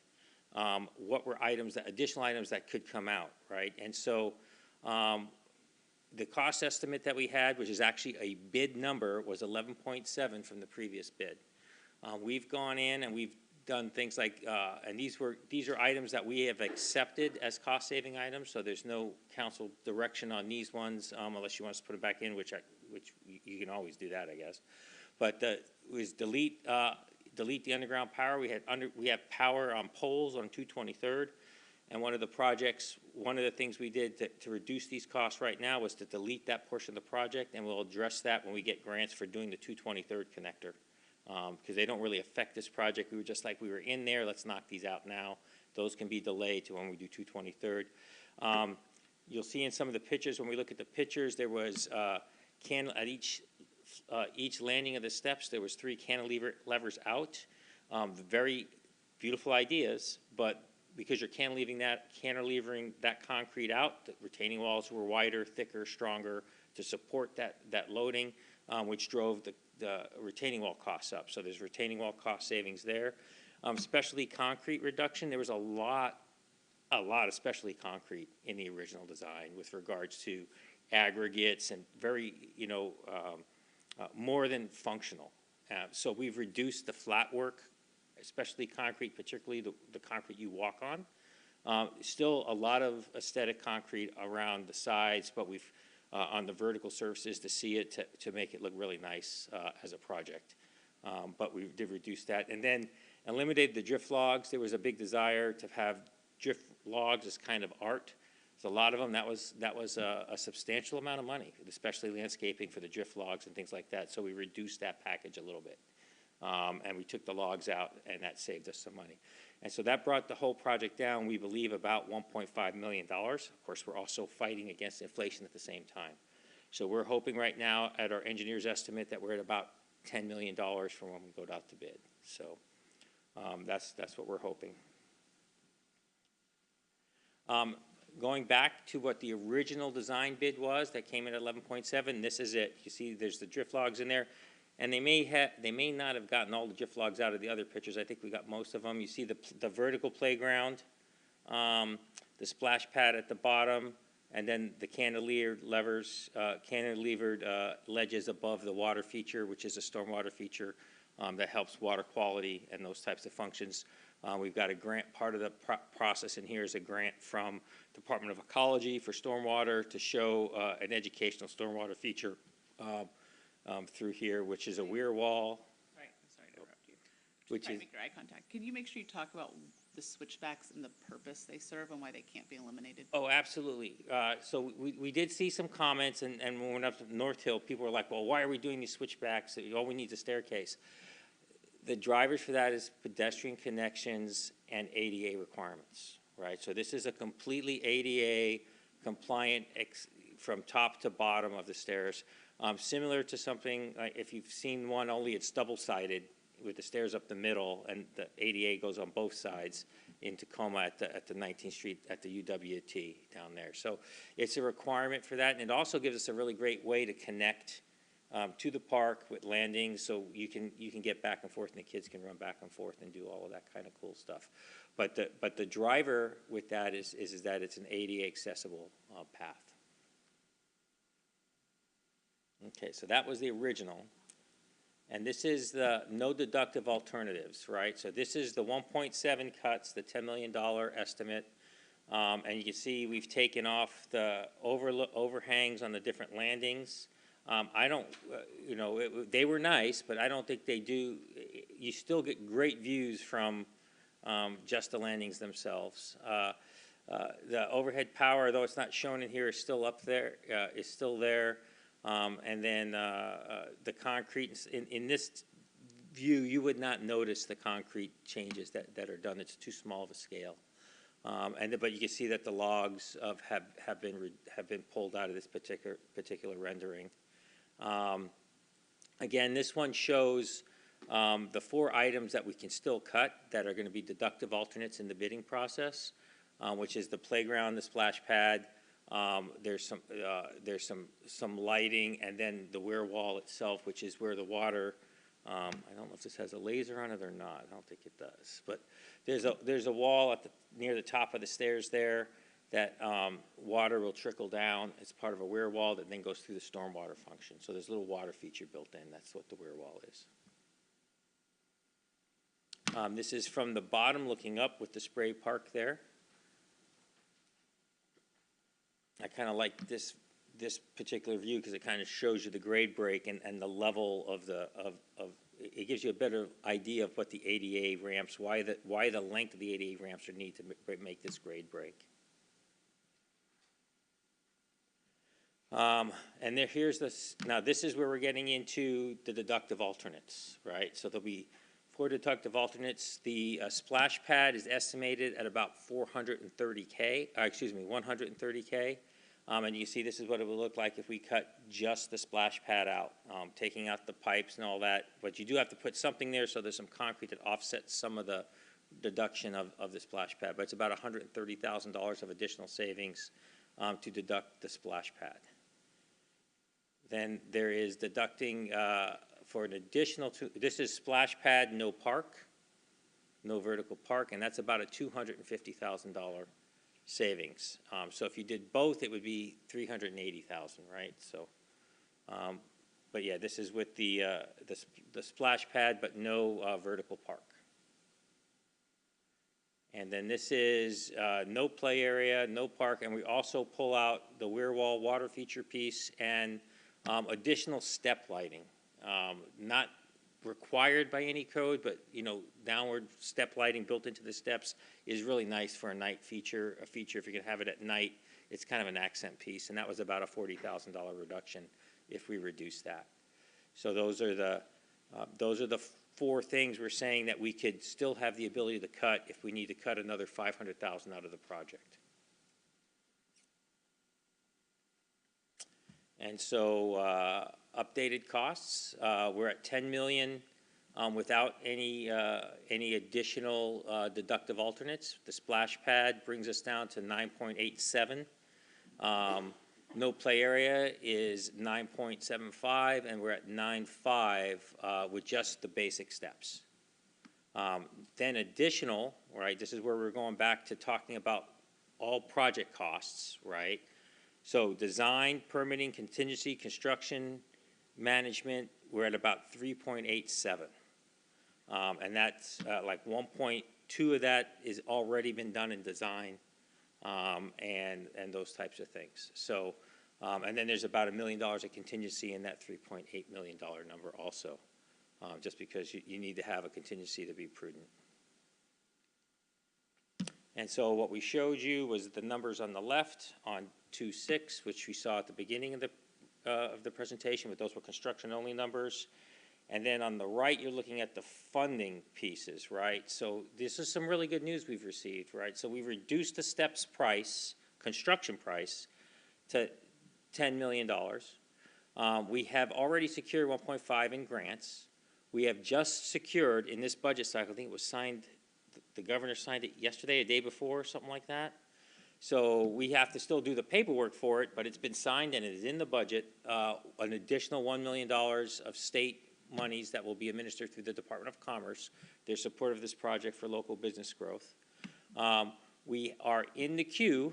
Application is pending for $1 million in King County park grants.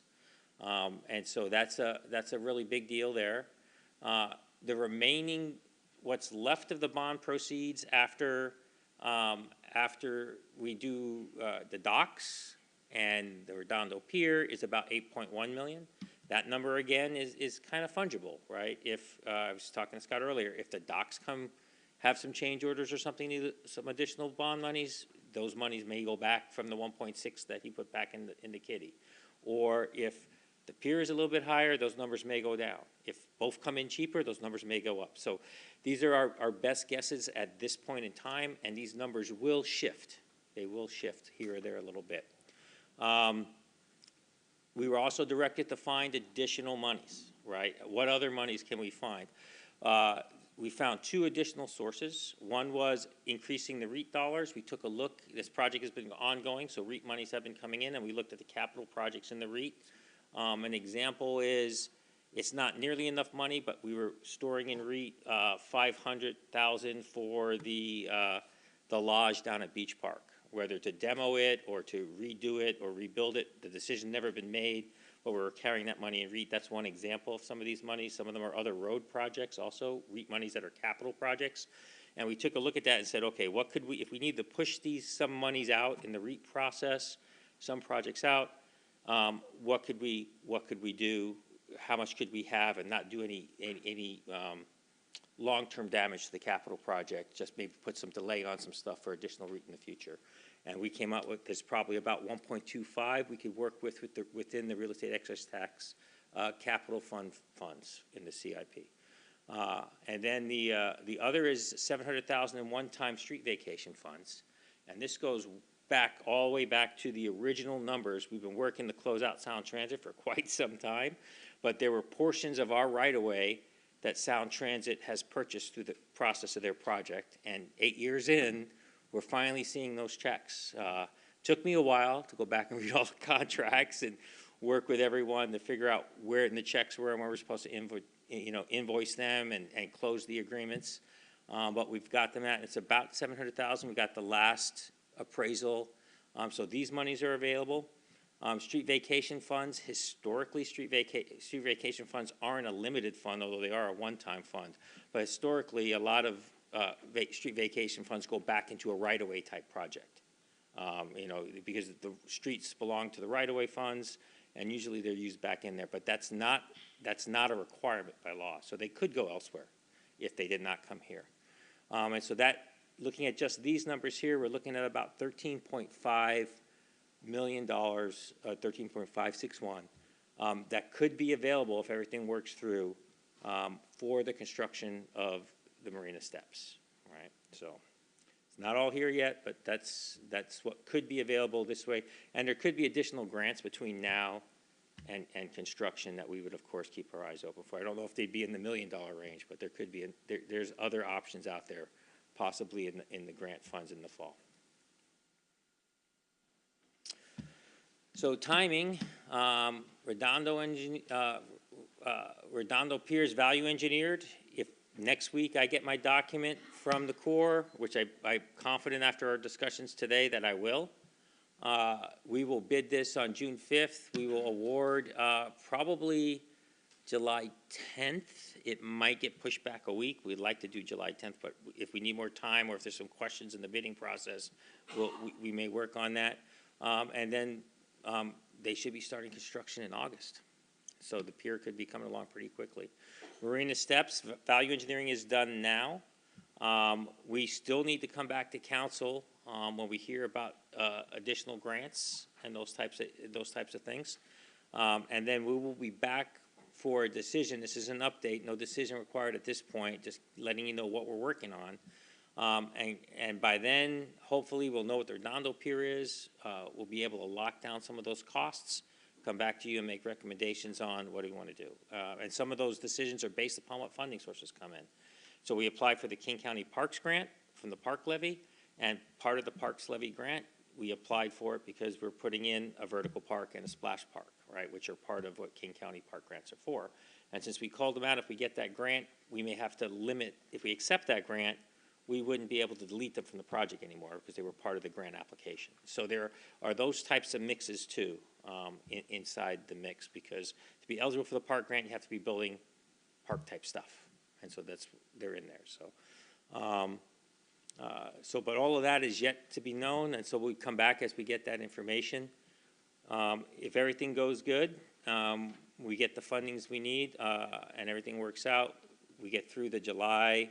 I think it's probably going to be mid to late July we're back at council when we know some of the answers to those questions. We try to get a bid out in mid to late August with a bid award in September. And then, much like we did last time, we bid it last year about the same time frame. They'd be doing a lot of the prep work, utility removal, utility stuff, try not to do the earthwork in the middle of winter, and then when the spring hits, that's when they would be doing the hillside and start the flat work and all of that stuff. So that's kind of the thought process there. And that's it. Feedback is requested. Any clarifying questions on the information I provided? Feedback on potential variations of the design? Any input that the council wants to give? Any input that the community wants to give? I mean, they can't. We've already asked for their comments here, but they can write letters or whatever. I will say one thing. When it comes to the steps, we were up in North Hill. I was up there with the mayor talking about 4th Avenue and other things. I was very surprised by how positive the steps project was up at the North Hill community. Because I've been all over the city now, more or less, talking to different groups, and some groups like the downtown are pro, and some other groups are not. The money should be spent differently. I just think it's a really interesting project, and listening to all the public feedback is really critical for both good, bad, and everything. And so hopefully we build a project that works for the citizens and accomplishes the goals of the placemaking and connecting the marina. And then looking at the 223rd, one of the comments was 223rd, it's not going to get done. Well, let's see what we can do about that. If we can successfully target next grant cycles. Connecting Cliff Ave is also another project, I think, in the future 223rd. As we do 223rd, we should look at. I think I walked down that with Councilmember Harris one day and talked about what are the options with the new beach park layout and all those things. Just an area that needs infrastructure to fully connect it to the downtown and make circulation and loops possible. I see some really great opportunities on top of the stairs. All right, so That's what I got. Looking for input and questions. Councilmember Mahoney. A couple questions.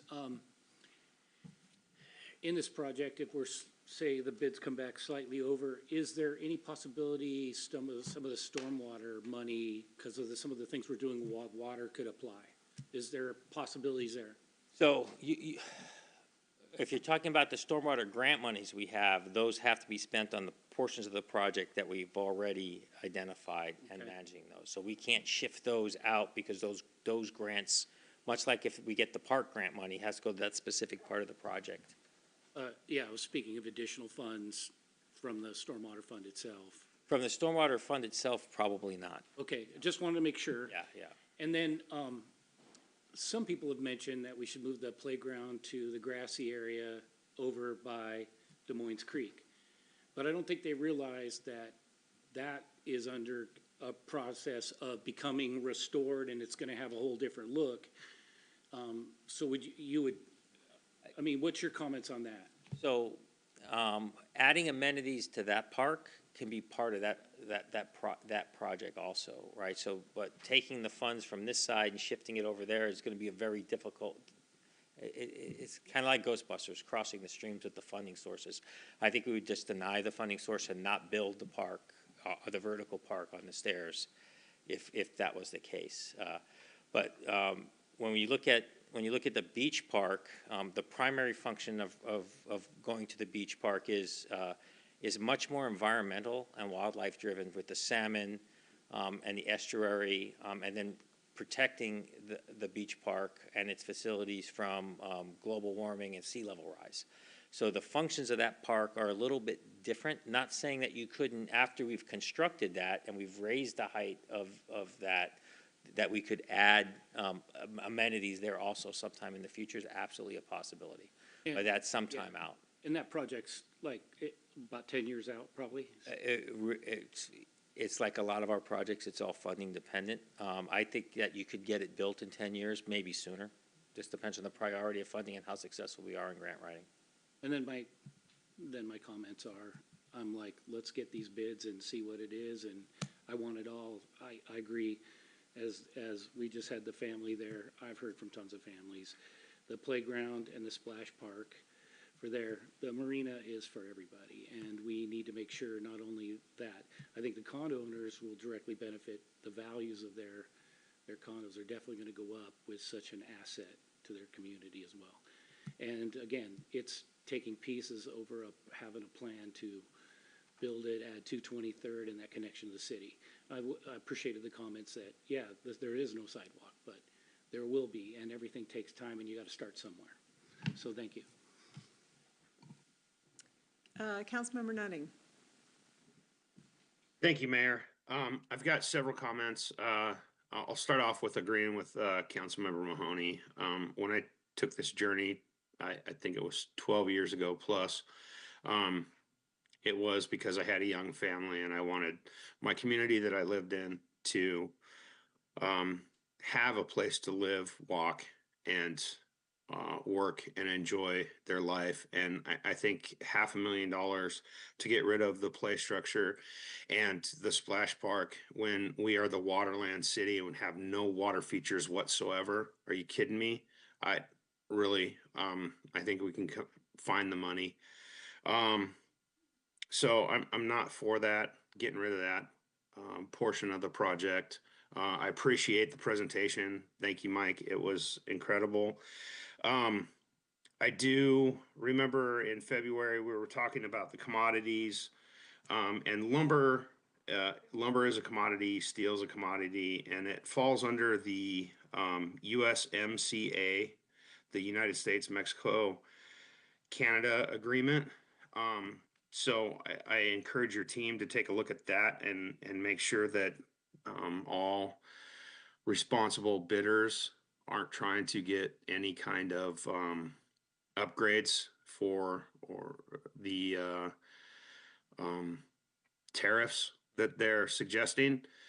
And then, goodness, I had one more comment and question. It escaped me, Mayor. I'll maybe come back to me later. Thank you. Councilmember Nutting, I can just say one thing about one of the items you just brought up, and that is that our construction management team is absolutely looking at the cost of the commodities with regards to tariffs, non-tariffed, USA made, non-USA made. So we are keeping a very close eye on that.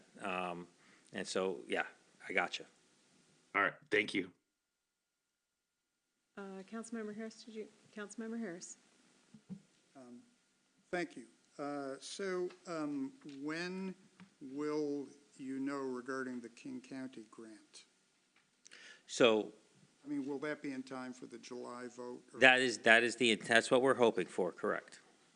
Okay, but, I mean, it's likely. Yeah, that's, historically, you hear about the King County Park Rec grants in June. They let you know, although the funding is usually not available till later in the year. Okay, no, I'm just, I mean, That's why we picked July, sir. Okay, let's see here. Is there, you mentioned with the cantilever thing, so that was structural, like it wasn't just a question of, sawing off you actually had to. Well, the savings came from reducing the wall section. Right, So, right. Yeah, so there was some structural, we were able to adjust the walls and save some money that way by taking those cantilevers off, which saved some funding. Are there any other items in your 4 options that are structural? Meaning like if you eliminated a splash pad, for example, or some lighting feature or what have you, can it simply be added back in at a later date, or is there some infrastructure requirement that would make it more expensive? So generally speaking, if we added them later, they would be more expensive than putting them in now. An example of that would be, and I can go back and show you oops.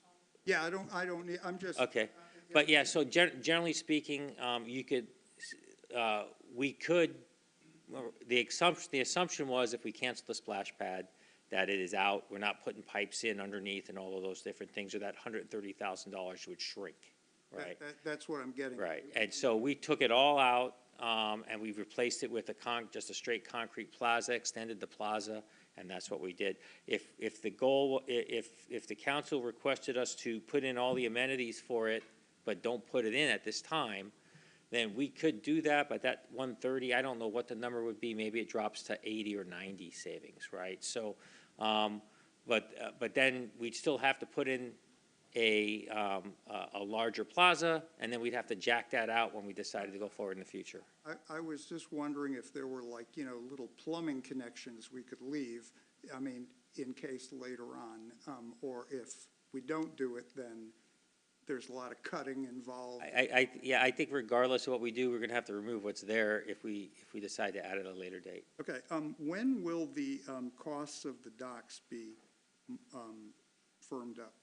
So the cost for the pier or the element and docks? Docks. Those, we have the bid on those, but there's always contingency and cost front, so the fund, we could see different costs after they get constructed, but we do have a solid bid that Harbor Master is here.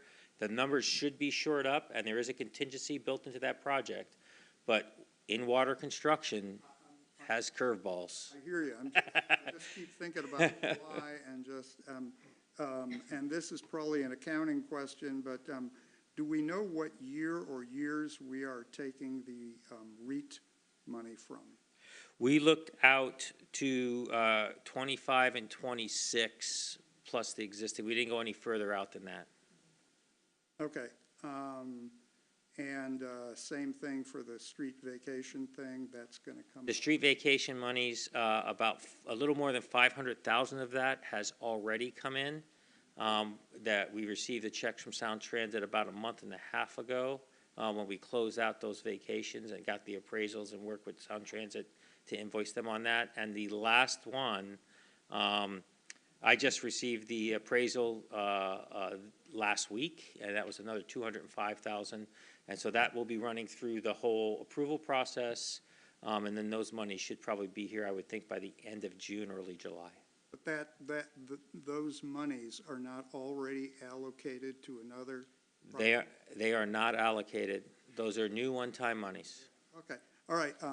I don't want to litigate this thing anymore, so I think that's it. Thank you. Deputy Mayor Steinmetz. Yeah, Mike, I just want to say, great job of listening to exactly what we asked for in February. So the Triangle Park is going to be done. The pier is well underway. keeping our fingers crossed you get your permit. But, you know, those were the priorities to get done because we need to show that we can finish projects. So I appreciate that very much. And so, you know, regarding the Marina Steps, the list of monies that you have found in order to make this work is some really, really impressive work. And I know that was a lot of digging around, as you say, going back, looking at the contract. I'm not going to take all the credit for that. I take the mayor and city Well, manager. who needs and Jeff yourself when we with have you, right? I just shook the tree down there a little bit. It worked, and I'm glad to see, you know, that we've got the realistic possibility of making the steps happen, and happen in a reasonably short amount of time. You know, if we can get them done by the spring of 2026, that would be great. And the reason for that is because that's what makes the families, the marina much more accessible to the families that exist. And a lot of those features we want to keep in there. The park's features are for the families. And I've heard from a number of families, like we heard tonight, you know, that is really what they're looking for. And that is what a lot of families in town feel there's a very strong need for, you know, a place to take their kids and let them run around. And then, you know, yeah, they're going to come up and probably go get some food. And that's good for our businesses. It'd be nice to have 223rd finished when the steps are finished, but we can't do that. That's not a realistic way to approach. So We will work on it. that's coming at a later date, but I think that so far this is all fitting together nicely. Thank you. Councilmember Oxiger. Yes, thank you for the presentation and the work you've put into doing this. We also heard tonight a concern about where the dry stack storage is going. And I'm going to reiterate something that I said before. I'm concerned that what we're doing here is we're putting in the landscaping before we're actually putting in the building. And this goes to the question of, you know, do we have an overall plan for what we're going to do? Because the water features and the park features and stuff, you know, we're still debating what we're doing with the beach park, okay? One of your proposals here was taking money from the Sun Home Lodge project, which is intended to enhance the revenue-producing ability of the beach park amenities. We have all of this stuff in flux, but we're concentrating now on, are we going to put in the landscaping? And I think that we need to go back again and take a good hard look at what we're going to encounter as far as trying to shoehorn all of this stuff into a very small area. And we had the presentation from the woman from the South Shores. You know, parcel A is, you know, a possibility for dry stack storage. So if we're taking it up with ramps for ADA ramps for the steps, it's going to be problematic. And I appreciate the city manager's comments about how much we already have invested in the project, but at what point do you say, okay, we're going to be wasting more money if we have to come back and start tearing stuff out? So from my standpoint, I think this is premature. That we need to figure out, you know, globally what we're going to do down there. And so that's my comment. Thank you. Councilmember Harris. So this is the rhetorical thing, and you can put on your earmuffs because I've already thanked you a bunch of times tonight. This entire project is completely irresponsible. This man runs an enterprise fund that is the only responsibly run system since I've been here. You hire experts to set rates, and an enterprise fund is a freestanding business that pays for itself, and thank God that the state leans on us to make sure that we have the funding for pipe replacement and all this stuff into the future. The marina was also supposed to be an enterprise fund. It is in name only. It has not paid for itself in a very long time because we have had to borrow large amounts of money in order to fund it into the future. If we ran it like an enterprise fund, we would not be where we are today. The only responsible path forward should have been to implement a dry stack, because that is the 20-something years ago, because that is, that is the only revenue opportunity.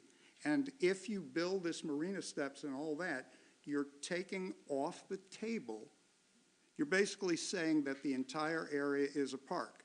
And that's a very fine thing, but you'll notice that we've struggled to find $40,000 for pets, okay? What is the cognitive disconnect? So Councilmember Harris, excuse me, just for a moment. I appreciate everything you're saying, but this isn't the topic right now. I need to ask where we're going with this conversation, but you are moving into several subjects right now, talking about. We are paying for this. But this. Literally, our fingernails. Okay, Councilmember Harris, this decision has already been made, and the staff is responding to the directives that they have been given. Now, tonight we have been given an update. This is a portion of the time for questions and clarity. Now, if you wait, no. Right here that there are opportunities for direction, okay? Let me, okay. Okay, but we haven't asked them, so if you're done with your questions, now I'm going to ask the Public Works Director, do you need direction from us on any of these items, and what are you looking for? This was just an update for the council to keep you aware of where we're at and what we're working on for our discussions in February, and we'll be back with direction, asking for direction specifically in July. So I appreciate what he said and what was written, but this was an update. You're giving us a bunch of data. Now we can think about it. You're going to be asking us for direction in the future, correct? All right, so that's the parameters for this part of the discussion. Councilmember Grace Matsui. Thank you. I appreciate that clarification. It sounded like to me that since we're waiting to hear back about spending park levy funding on the potential addition or retention of the splash pad and the vertical park, that really isn't a consideration that we can decide now or think about, because if we do commit to having the $1 million from King County, then we will have to commit to having the splash pad and the vertical park. So those options really are to be determined, since if we went the direction of applying for a grant to specifically apply to this project. Is that right? That's correct, Councilmember, yes. We would not receive the grant without the council's acceptance. Sure. Okay. So with all of that on the table, any other questions for the director or comments? Good. Do you need anything else from us, Mike? Okay, good. Thank you so much. Appreciate it. All right. Back to you, City Manager. Anything else for your report? All right. Great. So moving on, we are moving to the consent agenda. Could the city clerk please read the consent agenda? Item 1, approval of vouchers. Item 2, approval of minutes. Item 3, draft ordinance 25-020, alarm systems and false alarms. Item 4, Lake Haven Utility District franchise update and extension, second reading. Item 5, interlocal agreement, Barnes Creek Trail South 240th Street Improvement Project. Item 6, public defense service contract extension, and that concludes the consent agenda, Mayor. Thank you. Do I have a motion? I saw your hand floating on the screen right there, ready to raise your hand, Councilmember. Go ahead, Councilmember Nutting. Thank you, Mayor. I move to approve the consent calendar as read. I have a second, Councilmember Mahoney, because I could see past Deputy Mayor Steinmetz this time. Yeah, very good. All right, is there an item that any council member wishes to pull? All right, we will now. Oh, we do. Okay. I I'd like to pull item 4, but it's really only for a clarifying question. Okay, We can ask questions before the item passes, before it's being pulled. I mentioned it. all right. Go ahead and ask a question. So, I was a bit unclear as to our ability to ascertain and renegotiate the 6% before the expiration of the agreement. Is that something that will be available, or are we committing to that number? Well, we currently have an agreement that goes through 2031, and we were able to renegotiate what's being considered tonight. So we can certainly attempt to renegotiate at any time, but franchise agreements require both parties to approve of them, so it would have to be a negotiation. Okay. Thank you. Yes, I would like to pull the item. All right. So item number 4. Anything else? Right, with that in mind, all in favor, raise your right hand. 7-0. Consent agenda passes. Minus item number 4, I'm going to pass it to you, Councilmember Harris. Thank you. This is somewhat rhetorical and hand-wavy, I suppose, but I will be voting no because 6% is an arbitrary number. I have been watching meetings since before we started this whole long narrative,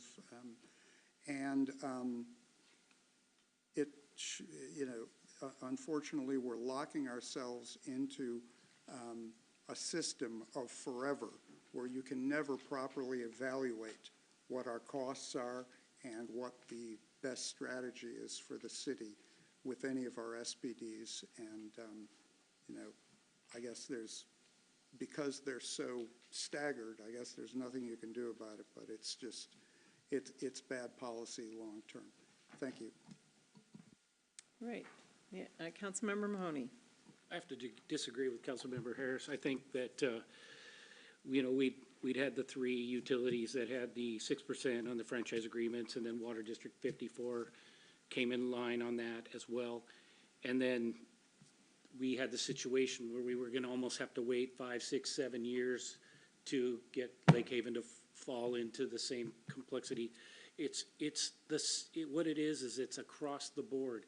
6% may be arbitrary, but it's equally distributed amongst all our residents, and therefore it makes it fair. And so I'm going to support it. Any other comments? Councilmember Grace Matsui. Thank you. I appreciate this, having a mandatory second reading so that we can have a chance to discuss it. I will be voting against it because I believe our reliance on the franchise fees and utility taxes really is like the 4th leg of the stool that we don't talk about in city finances. And it is inherently regressive. It is a burden to folks who it is passed straight down to you as a taxpayer and a ratepayer. But it, unfortunately, in the state of our finances, is something that we believe that we cannot live without. Yes, thank you. Any other comments? Councilmember Nutting. I'll just make the motion, Mayor. Okay. Councilmember Harris. Thank you. And just in 10 seconds, it's not even the number or whether you make every paragraph identical between the various agreements.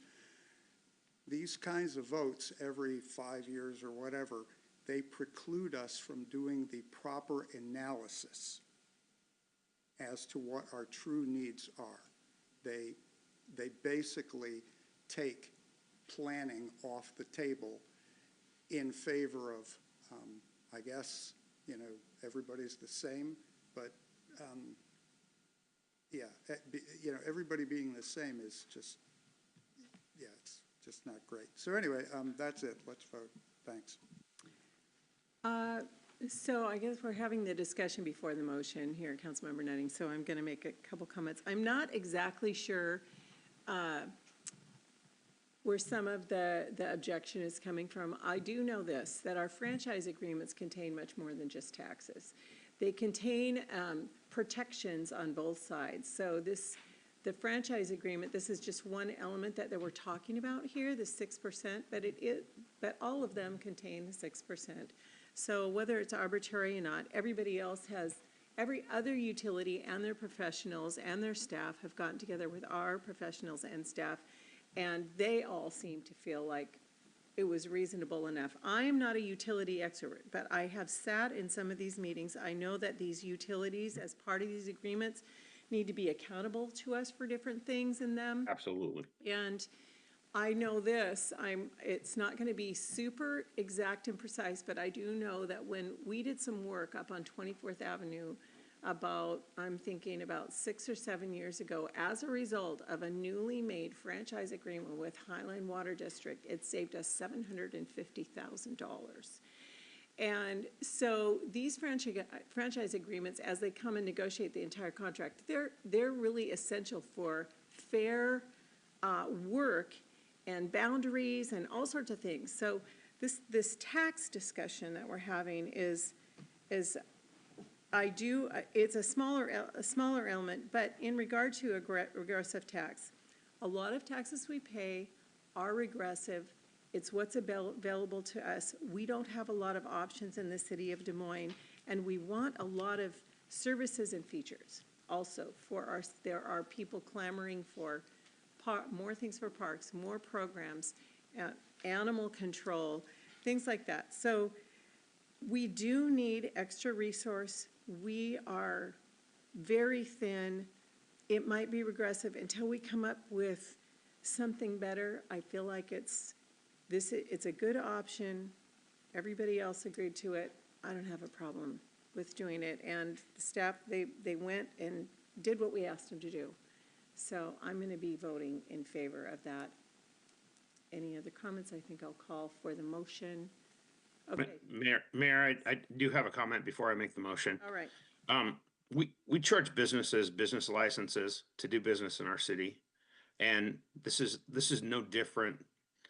Yes, I agree. It gets passed on to the end user, which it typically does, but these are businesses doing business in our city, using our city right-of-ways to do business, and they need to be taxed accordingly to that. And that is, I believe it was 6 years ago, maybe a little longer, that we decided to walk down this street. And so I have no heartburn over this. This was the only utility that was exempt from it and is now being brought into the same agreement. So there is no heartburn on my side of the table. Thank you, Mayor. I think Jeremy's going to make the motion. So And- Jeremy, go ahead and make it. I don't see any other hands here. I'll make the motion. Go ahead. I move to pass draft ordinance 25-037, granting franchise agreement to Lake Haven Water and Sewer District. Do I have a second? Second. Councilmember Mahoney for the second. We've had discussion. Without further ado, all in favor, raise your right hand. Oh, you did have more discussion. Okay, excuse me, Jeremy. It looks like there's more discussion and comment. Go ahead. Sorry about that. Councilmember Grace I just Matsui. want to clarify that a franchise agreement is not a tax, and that public utilities who provide water and sewer to our citizens are not a business. They don't make money, they provide a service. And any money they do make should go right back into the maintenance of that system. And so I just want to clarify that this is not a business that we're taxing. It's a franchise agreement, like they pay rent to use our right-of-way. And the true cost that Councilmember Harris brought up, I don't think we have seen. So I am uncertain how much it actually costs the city to share a right-of-way that we also use. But this does provide the continuity that was asked for when we went back to negotiate to bring all of the utilities into a 6% range. Thank you. Anything else? Okay, sorry I jumped the gun on the gun on the vote there. So now I think we're ready to go to the vote. All in favor, raise your right hand. So we have Councilmember Nutting, Councilmember Mahoney, Deputy Mayor Steinmetz, and myself, all opposed. Councilmember Oxiger, Councilmember Harrison, and Councilmember Grace Matsui. So motion passes 4-3. Okay, so I think that is done for our consent agenda. Let's see, it is 8:05. Okay. How long do you think this appointed committee conversation is going to last? Okay. So we have a couple of interesting things that we need to approach on the agenda tonight. I am going to go ahead and move forward with unfinished business item number 1, appointed committees. Please, council, please keep in mind we also have an executive session that we need to make some time for in the next hour, and a second item of unfinished business. So we will move into the appointed committee conversation. I'm going to pass the baton to City Manager Catherine Caffrey. I am going to go super fast. So you all recall that last meeting, you guys decided to kind of reorganize the appointed committees that you all have. You'll recall you chose to expand the CAC by adding 7 additional at-large members. And so really those other the existing committees of Human Services, Arts, and Senior Services would be disbanded and become subcommittees of a larger CAC. So tonight, what we need to figure out is how you all want to handle the kind of our current status. So what we've got is people on the CAC, some have expired terms, some don't, some are alternates, which is something that the vote at the last meeting kind of phases out that role because it was very unclear. And then you have a mixed bag on the other committees. Some people have terms, some are expired. It's kind of a mixed bag. So what I put in the packet and what you guys saw in the presentation that was sent to you ahead of time is there's a couple of options that are for food for thought, or you can modify them and do something different. Option A would be the primary CAC members, which are the non-alternates. If they have an unexpired term, they continue serving in that role. If the primary seat is expired or vacant, then the alternate, who has an unexpired term, would move into the primary seat. So for example, the Marina District, the person who was that rep moved out of the district. The existing alternate has an unexpired term. That person would move up and become the Marina rep. So we would look at sort of how that all shook out, and there's still gonna be a couple vacancies there. And then there's also the 7 new at-large spots. And so option A is we would first reach out to all the members of the CAC, Human Services, Arts, Senior Services, and give them really a priority 2-week application window for them to apply if they're interested in one of the vacant seats. After that period, we would open it up to the general public.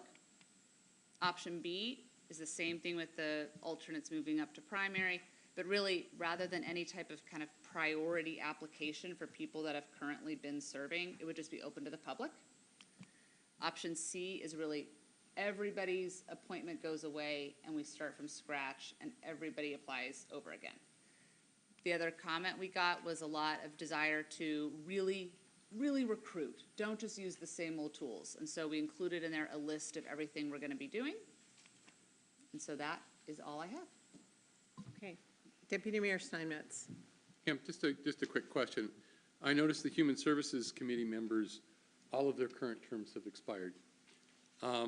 And I think there is a term limit for them. Is that correct?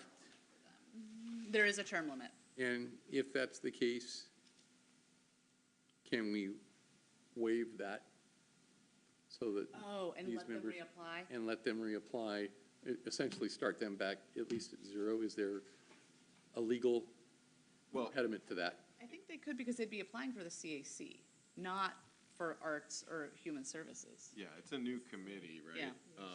And we're also, as we get direction from the council on what this is gonna look like, we have to amend all our codes. So the council essentially could change the term limit piece as we walk through this, so.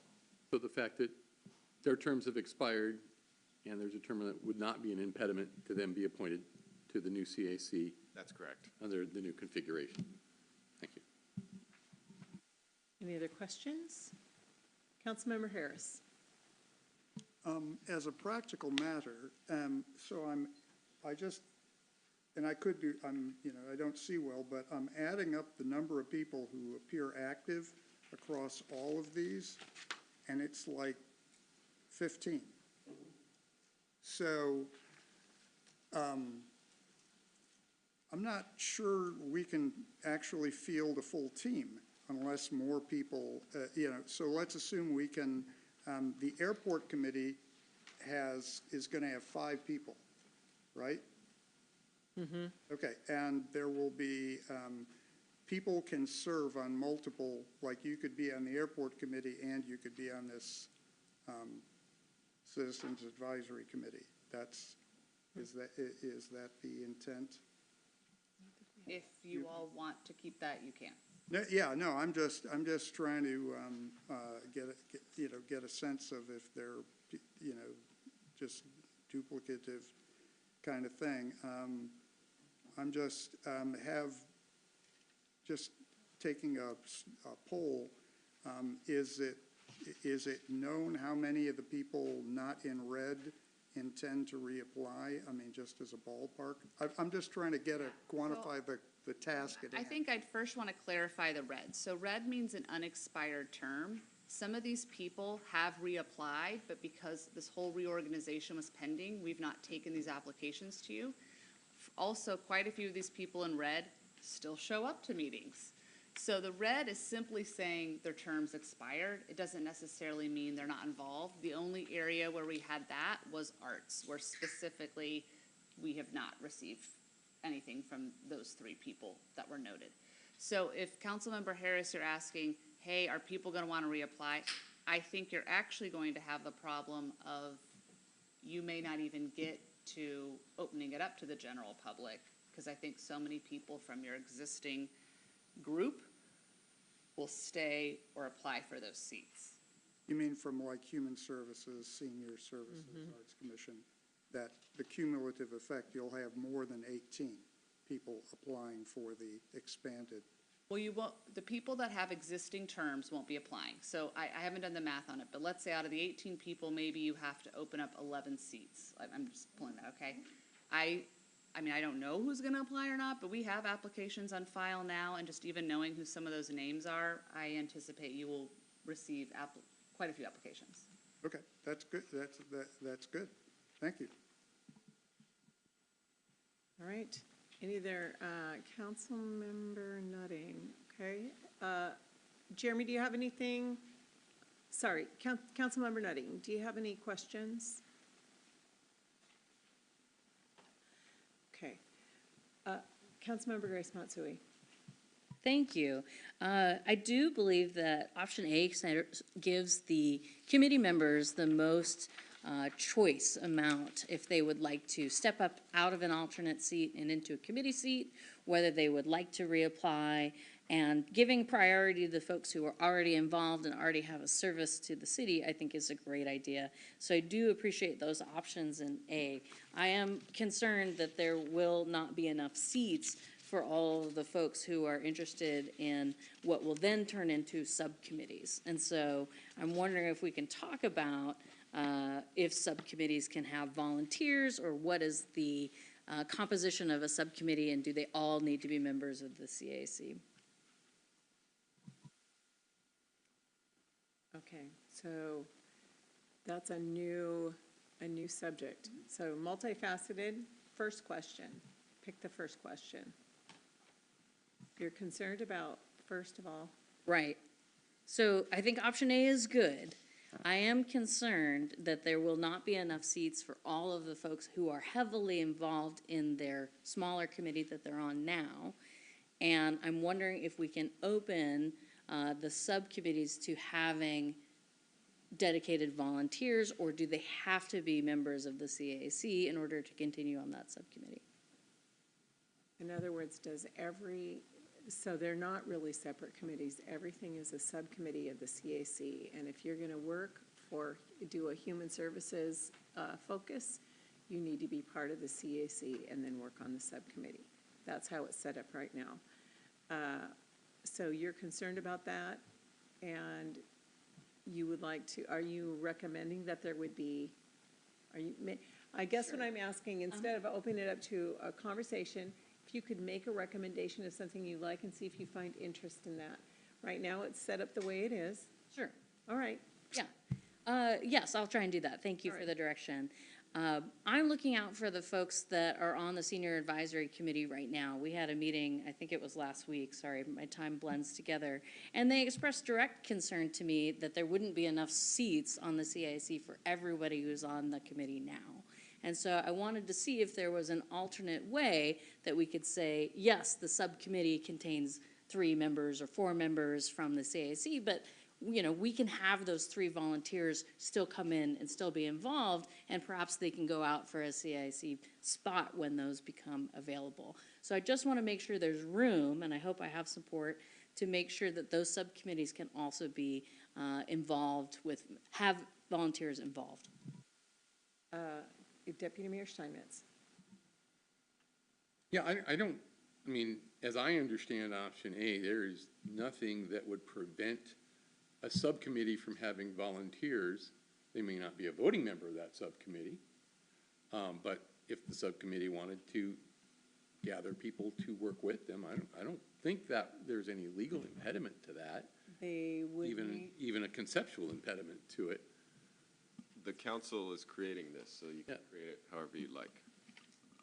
So, I mean, just from a legislative intent standpoint, I don't think there would be any impediment to that. Well, Mayor Buxton, thank you. Yeah, calling myself. The only problem I see with that is there would have to be some boundaries about inviting people into these meetings and allowing them to have input at a table when we haven't received an application from them at all. So you've got a commissioned, for example, we use senior services or human services. I'm just going to pick human services. They've got a pretty significant job to do of allocating funds from the city, and we've commissioned them kind of to do that. So if some of these subcommittees felt like they had the freedom to invite volunteers to come to the table and help with the work, that's not a voting, that would be, you could say, well, could you come and help with that work? All of a sudden, you've got somebody that's coming in to a financial responsibility in the city without an application or permission from the council. And so I see that as more concerning than a couple of these others, but that would be my concern, is inviting people into a decision-making table, or depending on the work plan of the committee, without an application. That's the only thing that came to my head. Councilmember Harris. Yeah, I actually agree with that. The word that came into this side of my brain was flaky. I was not against or in favor of this whole thing, because human services is intrinsically different from, I mean, if you are recommending grants, let's say, you know, and once a year or what have you, you come in front of the council and you say, we selected these 25 applicants, it would not thrill me to find out that there had been, you know, a couple of volunteers helping out in that decision process. I would want to feel comfortable that the people who presented those grant options were the people who did the actual research and decision-making process before voting. Some of these other things are more, you know, are less, subject to less rigor, but that has been my fundamental concern with this, the idea of melding everything together, because these subcommittees really do very different things, and you know, and some of them I just don't think the concept of people, you know, coming in informally is appropriate. Thank you. Councilmember Grace Matsui. That is a good point. I thank you for bringing that to my attention. I do think that that can create a conflict. So I'm trying to do the math and come up with another option. So it looks like that this proposal A would eliminate all of the alternate positions, which I count up to be 11, and then it would add 7 at large. So that would be a loss of 4, is that correct? Yeah, and that's not option A, that's what you all voted on. Right, yes, yeah, sorry. But we could increase the number of at-large to something like 10. Is there a rhyme or reason to the number 7? But we make that pool a little bit larger, means that we might be able to have those 5 folks who are very interested in human services come back and apply for a CAC position, knowing that they actually do a lot of work, and that if they only had 3 people who are interested in that larger CAC to work on the human services grant, that it would be an increase of work for those 3 people who remain. That would be modifying what you all voted on last time, but if you all want to do that, I mean, we're here to take direction. So you're asking for the at-large, you're asking that the at-large segment be raised from 7 to 10? Yes, you can, let's call that a proposal. I think what is coming clearer to me now, having looking at how many alternate positions are being eliminated, how many people might come and go, which is not something that I had considered before. I just want to make sure there's room for folks who are committed now, who volunteer now, who give their time to the city now, who have already applied, to make sure that they have space for them on the expanded CAC. CAC. CAC. All right, any other comments or input on this?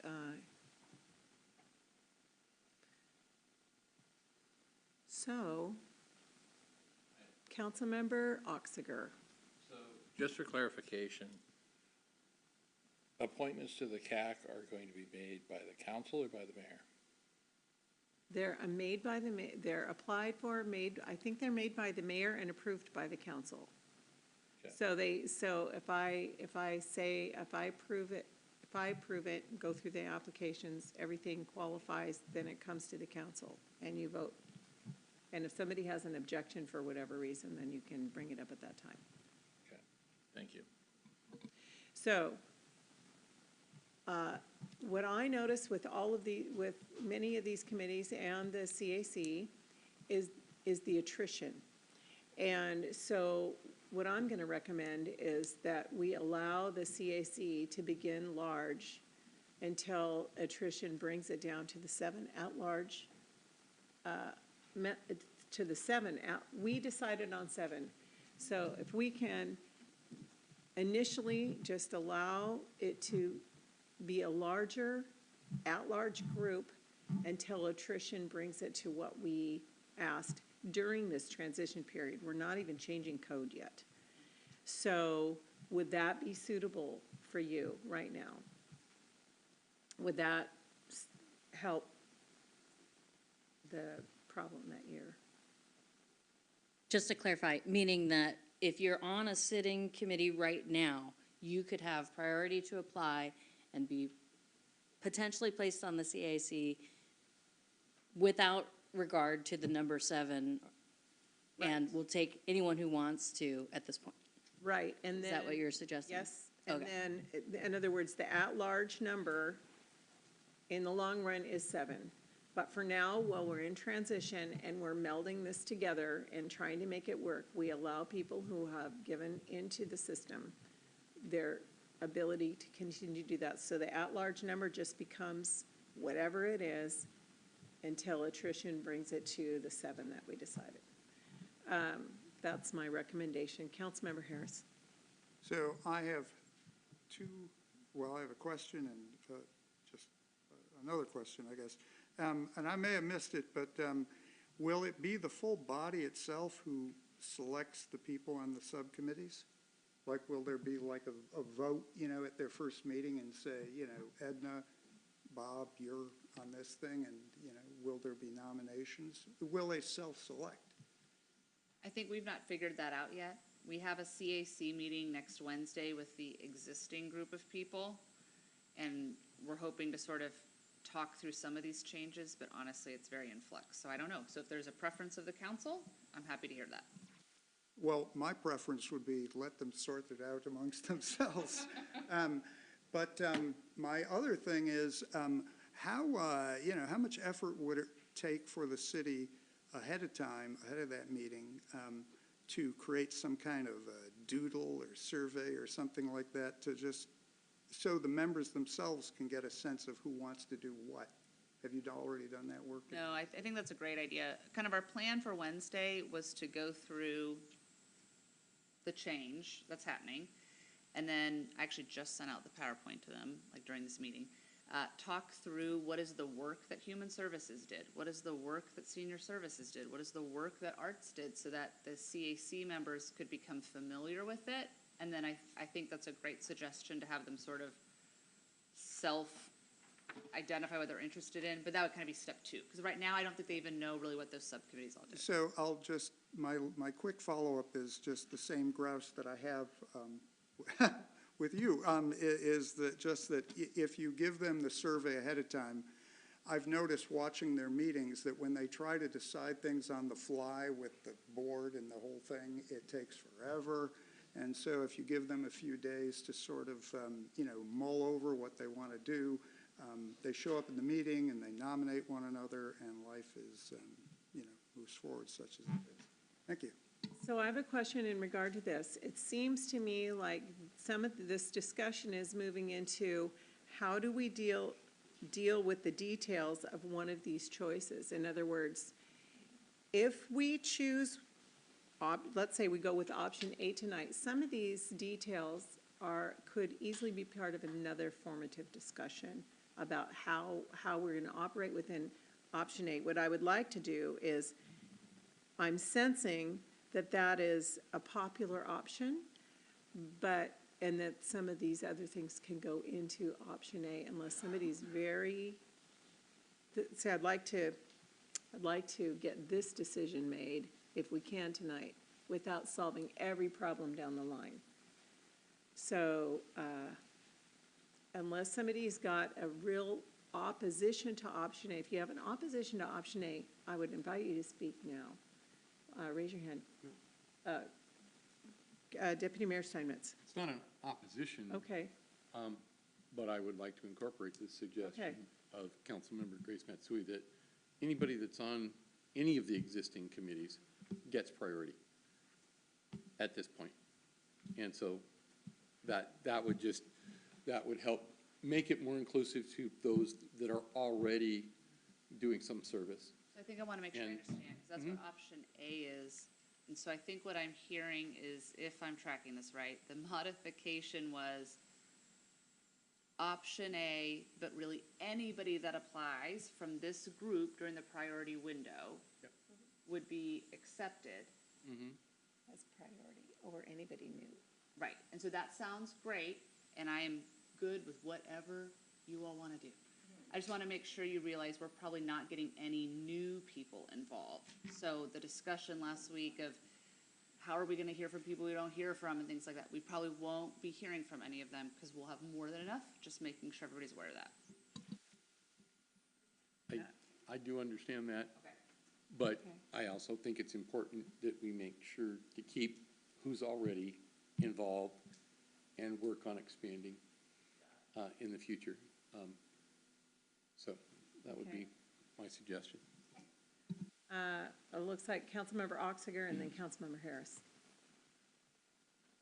I just want to make sure everybody's aware of, there is a sense of urgency concerning the Human Services Subcommittee. By this time of year, they are already deep into analyzing requests, and nobody's been meeting so far this year. And so, I think in particular, Human Services we have to work that out pronto. The biennial budget that you all approved actually included the human services funding for 26 as well. So we are behind on some of that we have staff doing the monitoring right now, getting the reports, getting their involvement on that. But the group will not be needing to do any funding allocations this year. Thank you. Okay. So, go ahead, Councilmember Harris, and then I think I'd like to take a motion and have any more discussion in the middle of that. Go ahead. I will abstain from this, it's just, I've lived here long enough to know of the status quo bias, and essentially what will happen is if you don't apply any rigor towards outreach this year, it just won't happen. Because it will just be this kind of thing where the same people will keep, and at some point, if you actually want to develop an expanded reach to the community, you will have to actually do it. And it will probably not be, painless, but that's just kind of the deal. But anyway, yeah, let's do it. Okay, I'm going to call for a motion. Deputy Mayor Steinmetz. I move to accept option A as modified. You move to accept. We have accept, move to direct, how about this? Move to direct staff to proceed according to option A as modified? Yes. Okay. As modified. Can I read option A just to make sure I've got the modification right? Okay. Okay. Certainly. So the first part, but that second bullet point would be revised to invite the most recent members of the da-da-da-da-da-da-da to apply for the vacant neighborhood seats and at-large seats, period.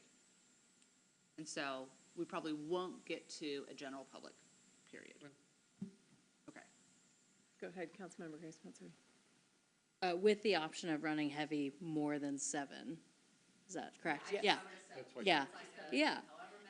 And there may be people who don't agree with this configuration and decide not to come back. I mean, we don't know yet how many folks will return and if it won't be open to the public.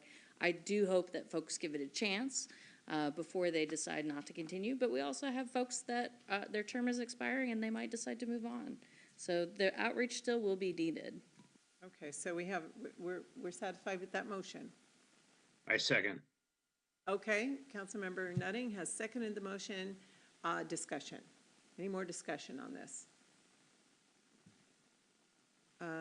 I guess for me, the only comment I want to make is I'm not as concerned right now about community outreach, at least probably for about a year, because I think that we're going to be, the committee is going to be way larger than we have expected.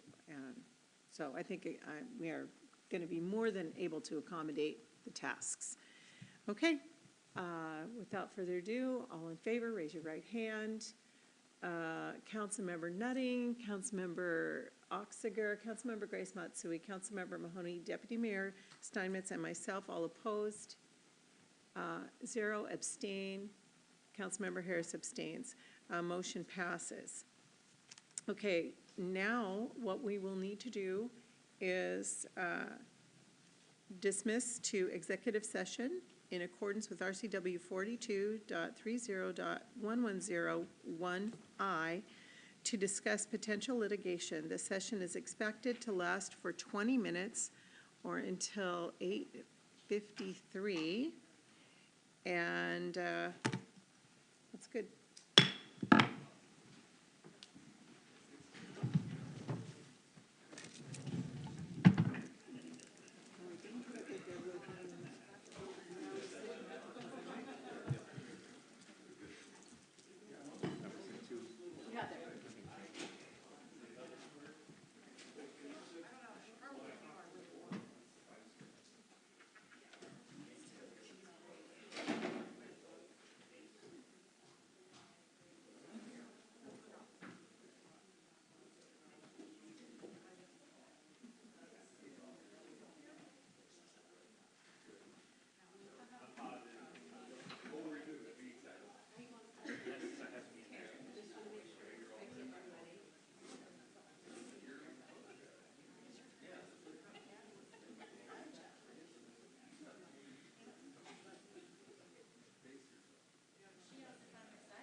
they self-pay, you pay $4,000 for the initial build-up. After that, you get all your revenue back, they do all the work on it, and they make their money selling the tech. So they fund all of your stuff. It's $4,000 is to build up, to build out your web page and whatever. They do all your artwork, they do all your QR, they do everything they print them, but they do all the QR and just give us the rights to it. Nobody does that. Like it's a pretty good, So, which is all I, it's for. I volunteer as tribute to Canvas, because apparently I'm Yeah. going to be another week. Yeah. And I would love to As soon as we get start hired, so- off with transparency. This is with the city too. I'd like to report. And there's a lot of people who are signing How are you? up. Yeah, there's a lot of people that, there's a lot, that's the beauty of the flyer, they let you I stand up. well, there's a Maybe lot of all people that are like, okay, you know, the thing I was thinking. This one got broke, so I'm, Wow, going to buy a license, so I might. Can at Amway. Yeah, that was what, All the money. finding the funding, right. All of that money is Yeah, dedicated. yeah. This one is too long. And then we'll negotiate whatever contract is, whatever, but we'll get as much as we can. And that's right now, we have $20,000. We get as much as we can with $20,000, we have $60,000, and then we'll look at what services we offer. Yeah, my husband plays softball, so they have a tournament down there. Yeah, so we're flying in Wednesday night, we get there early, and then we'll go out all day Thursday, which is gonna be a week of days. So if there's Andy, that is elected, he is. Yeah, no, he likes to chill too, so, yeah. Law enforcement, Yeah, so. careful of the rest. So law enforcement I training. can't call. Our other friends are coming in at like, his team, come in at 9, so they're like, perfect, we put our bags in your guys' bag, so everyone's ready, and we're like, well, but hey, let's just work. From there, but the investigation. Yeah, so it'll be fun, it'll be. Let's get us on them, and then they'll come to five. So we got, first month we had, April, 16 calls, 11 officer screens, called with a couple of duplicates, Yeah. ones that called for screen. But we had 11 called officers, went out on school and criminal coverage, you know, so they were like,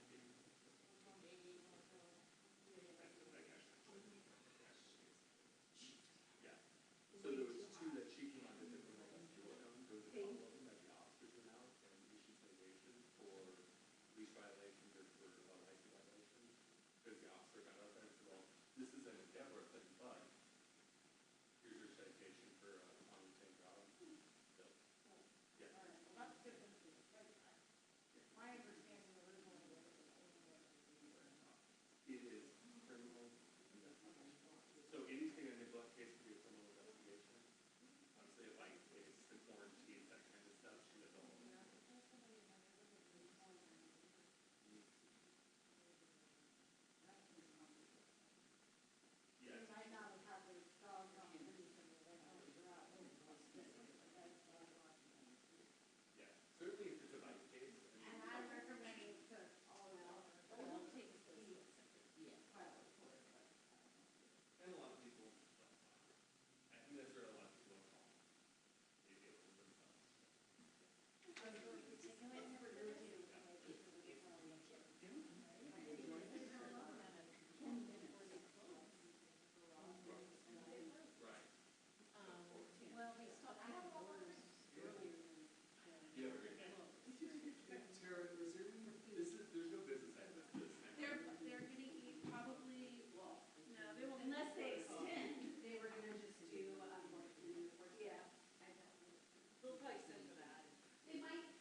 a weird number behind. It's 8:50, and it says it's 7:50.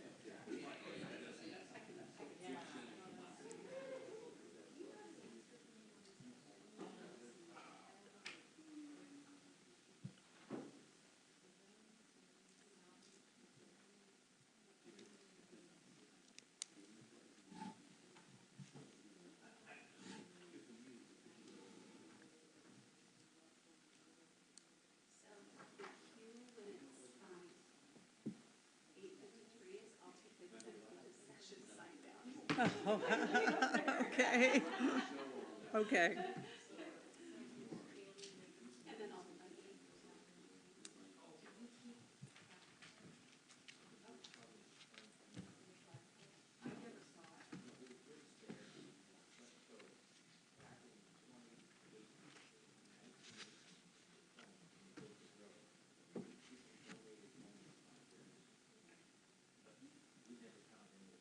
Carrie, you guys gonna fix the clock?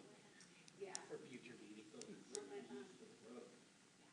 We're gonna get it, but then I literally used the last two AA batteries for my keyboard battery. So I was like. Oh, what's more important? Yeah, so I'm like, I could go take out my keyboard, but then we didn't like pull enough ladder.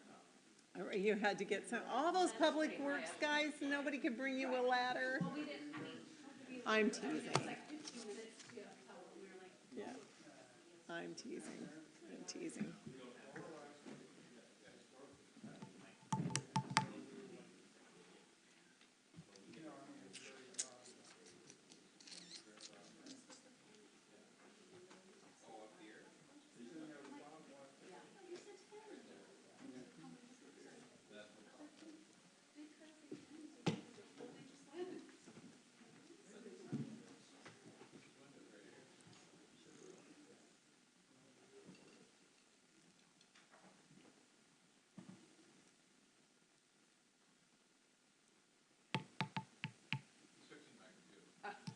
I didn't know JC did tech support.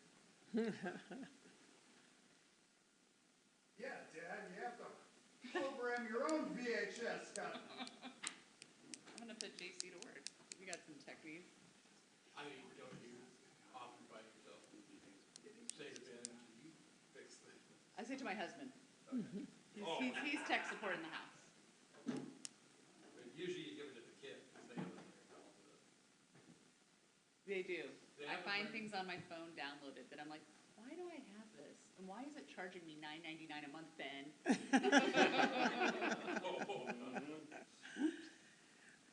Because it is really hard to unsubscribe from those 3-day free trials.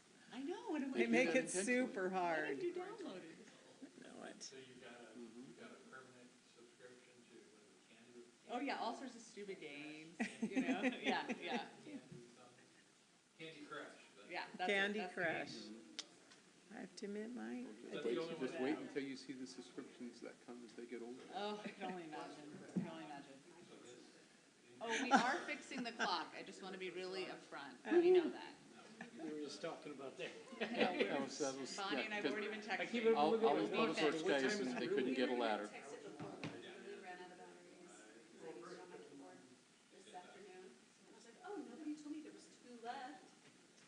There is the reason. But then we didn't have class. 8:53, right? Yeah. Okay. Ready? The city council business meeting will now resume. All right, so next up, we've got another item of unfinished business and also council member reports. So we do have a couple options. I'm going to make a proposal that we close the meeting with one of two, but close the meeting and conclude our discussion of the protocol manual at the study session on June 5th. And then leave it open if council members would like to extend the meeting for a few minutes and conduct their reports. So I will leave it open to a motion from one of the members. Deputy Mayor Steinmetz. Well, I'd move the discussion of the protocol manual to the June 5th. And Study session. The study session, sorry. Okay, do I have a second on that? Second. All right, motion, a second, any discussion? All right, all in favor? 7-0, so we'll do that on June 5th, study session. And then I will entertain a motion about the end of the meeting. Councilmember Nutting. Oh, can't hear you, sir. I can tell the motion by his lips. A good lip reader. Sorry. I appreciate everybody's patience, but it's very hard for me to hear. So I just propose that if there's nothing left to do at the end of the meeting, that we conclude. Yeah, so. Do you have a second? Second, Councilmember Mahoney. Any discussion? All right, all in favor, raise your right hand. Looks like it is unanimous. So a motion passes, meeting is adjourned. Oh, no, wait a minute. Meeting is not adjourned. I gotta close it. So this concludes our meeting for this evening. The next meeting date will be June 5th. It will be a study session. Please remember to pick up after yourself on your way out. Councilmember Oxiger, would you like to make the motion? Yes, Madam Mayor. Second, Deputy Mayor Simons for the second. All in favor? It's unanimous. There we go. Closed. Okay.